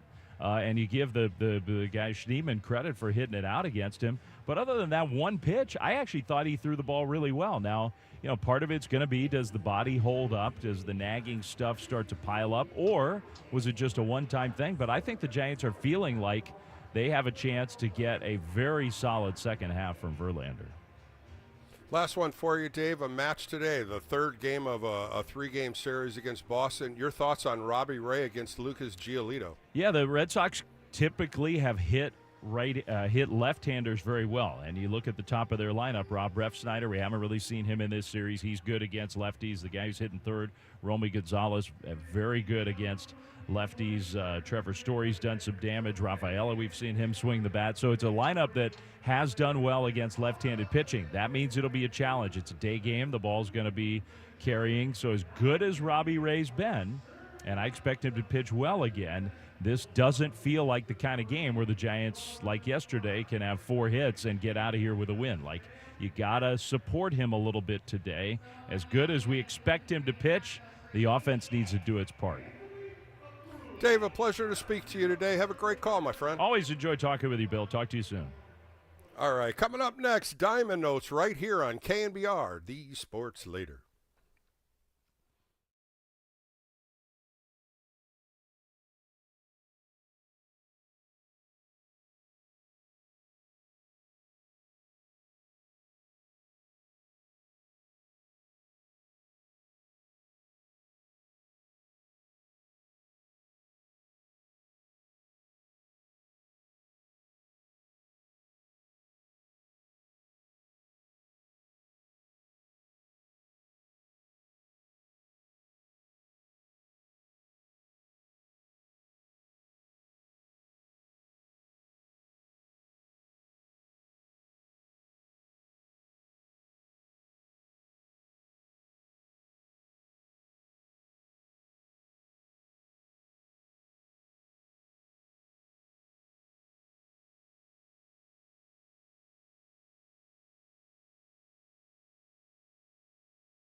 All right, back on the pregame show with Bill Lasky as we get you ready for that first pitch at 1:05. Let's take a look at Diamond Notes. Let's look at the starting pitchers. That's sponsored by Benjamin Moore Paints. Experience the Benjamin Moore retail difference at our independently owned authorized retailers today or at benjaminmoore.com. Well, Robbie Ray takes the hill for the San Francisco Giants. A lefty in 15 starts is 8-2 with a 2.68 earned run average in 87 and a third innings. Only giving up 63 hits, 7 home runs, 97 strikeouts at 35 walks. The Boston Red Sox throw a right-hander, a 30-year-old Lucas Giolito out. He's 3-1 with a 4.73 earned run average, 45 and two-thirds innings, 50 hits, 24 earned runs. Doesn't walk many, 41 strikeouts with 15 walks. The keys to the game, that's sponsored exclusively by Stevens Creek Lincoln. Experience luxury on your terms at Stevens Creek Lincoln. Buckle up and drive safely. The keys to the game for me with Robbie Ray out there, get some early runs and add on. We've been watching this for too long, the too many one-run games. We've got to get some runs, get these starting pitchers a little more breathing room. And with that, you got to play good defense. The defense is going to shine today. Got good defense out there. Let's see what they can do for the keys to the game. Hitting the Lumber, sponsored by Golden State. When you succeed, we succeed. Visit us today at goldenstatelumber.com. Well, look who's hot. Elliot Ramos, no question. 13th home run yesterday, 39 RBIs, hitting 285 in the 3 spot. 81 hits already for Elliot Ramos. We'll see how he damages the Boston Red Sox starting pitching today, and we'll get him hot because that's who Hitting the Lumber is. All right, let's go to who's hot, and that's Valley Heating, Cooling, Electrical, and Solar. Locally and family owned for 63 years. That's Casey Schmidt. Over 11 games filling in for Matt Chapman, 13 for 37. He's got 3 home runs, 11 RBIs, and in this homestand, 6 for 17. He'll be playing third base today, batting 7th. More coming up right here. More Diamond Notes right here on KNBR, the sports leader.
All right, back on the pregame show with Bill Lasky, more Diamond Notes. Let's look at the X Factor, and that's sponsored by Casino Matrix. Progressive jackpots are here.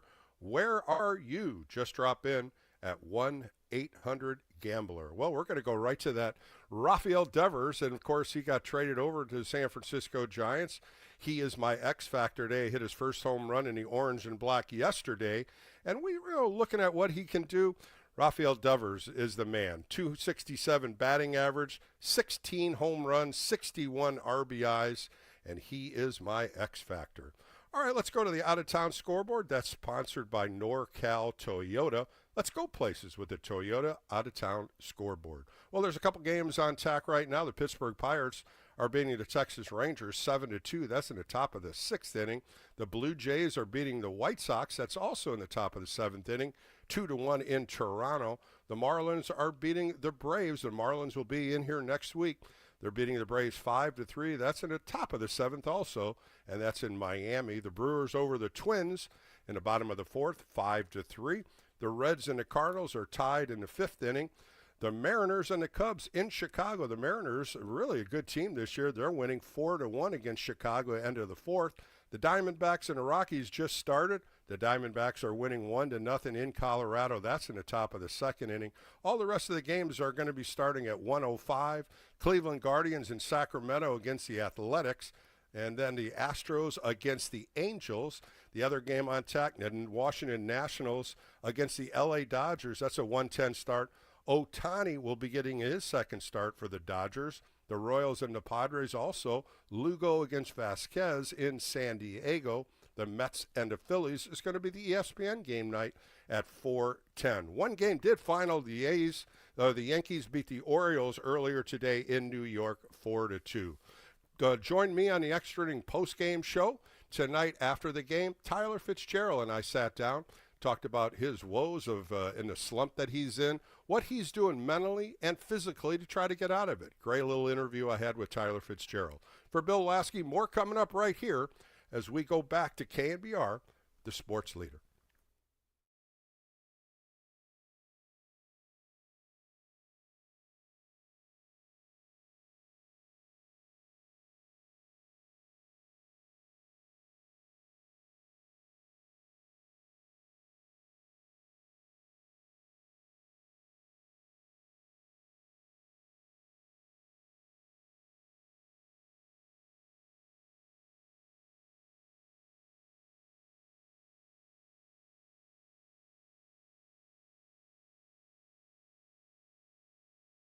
Horn.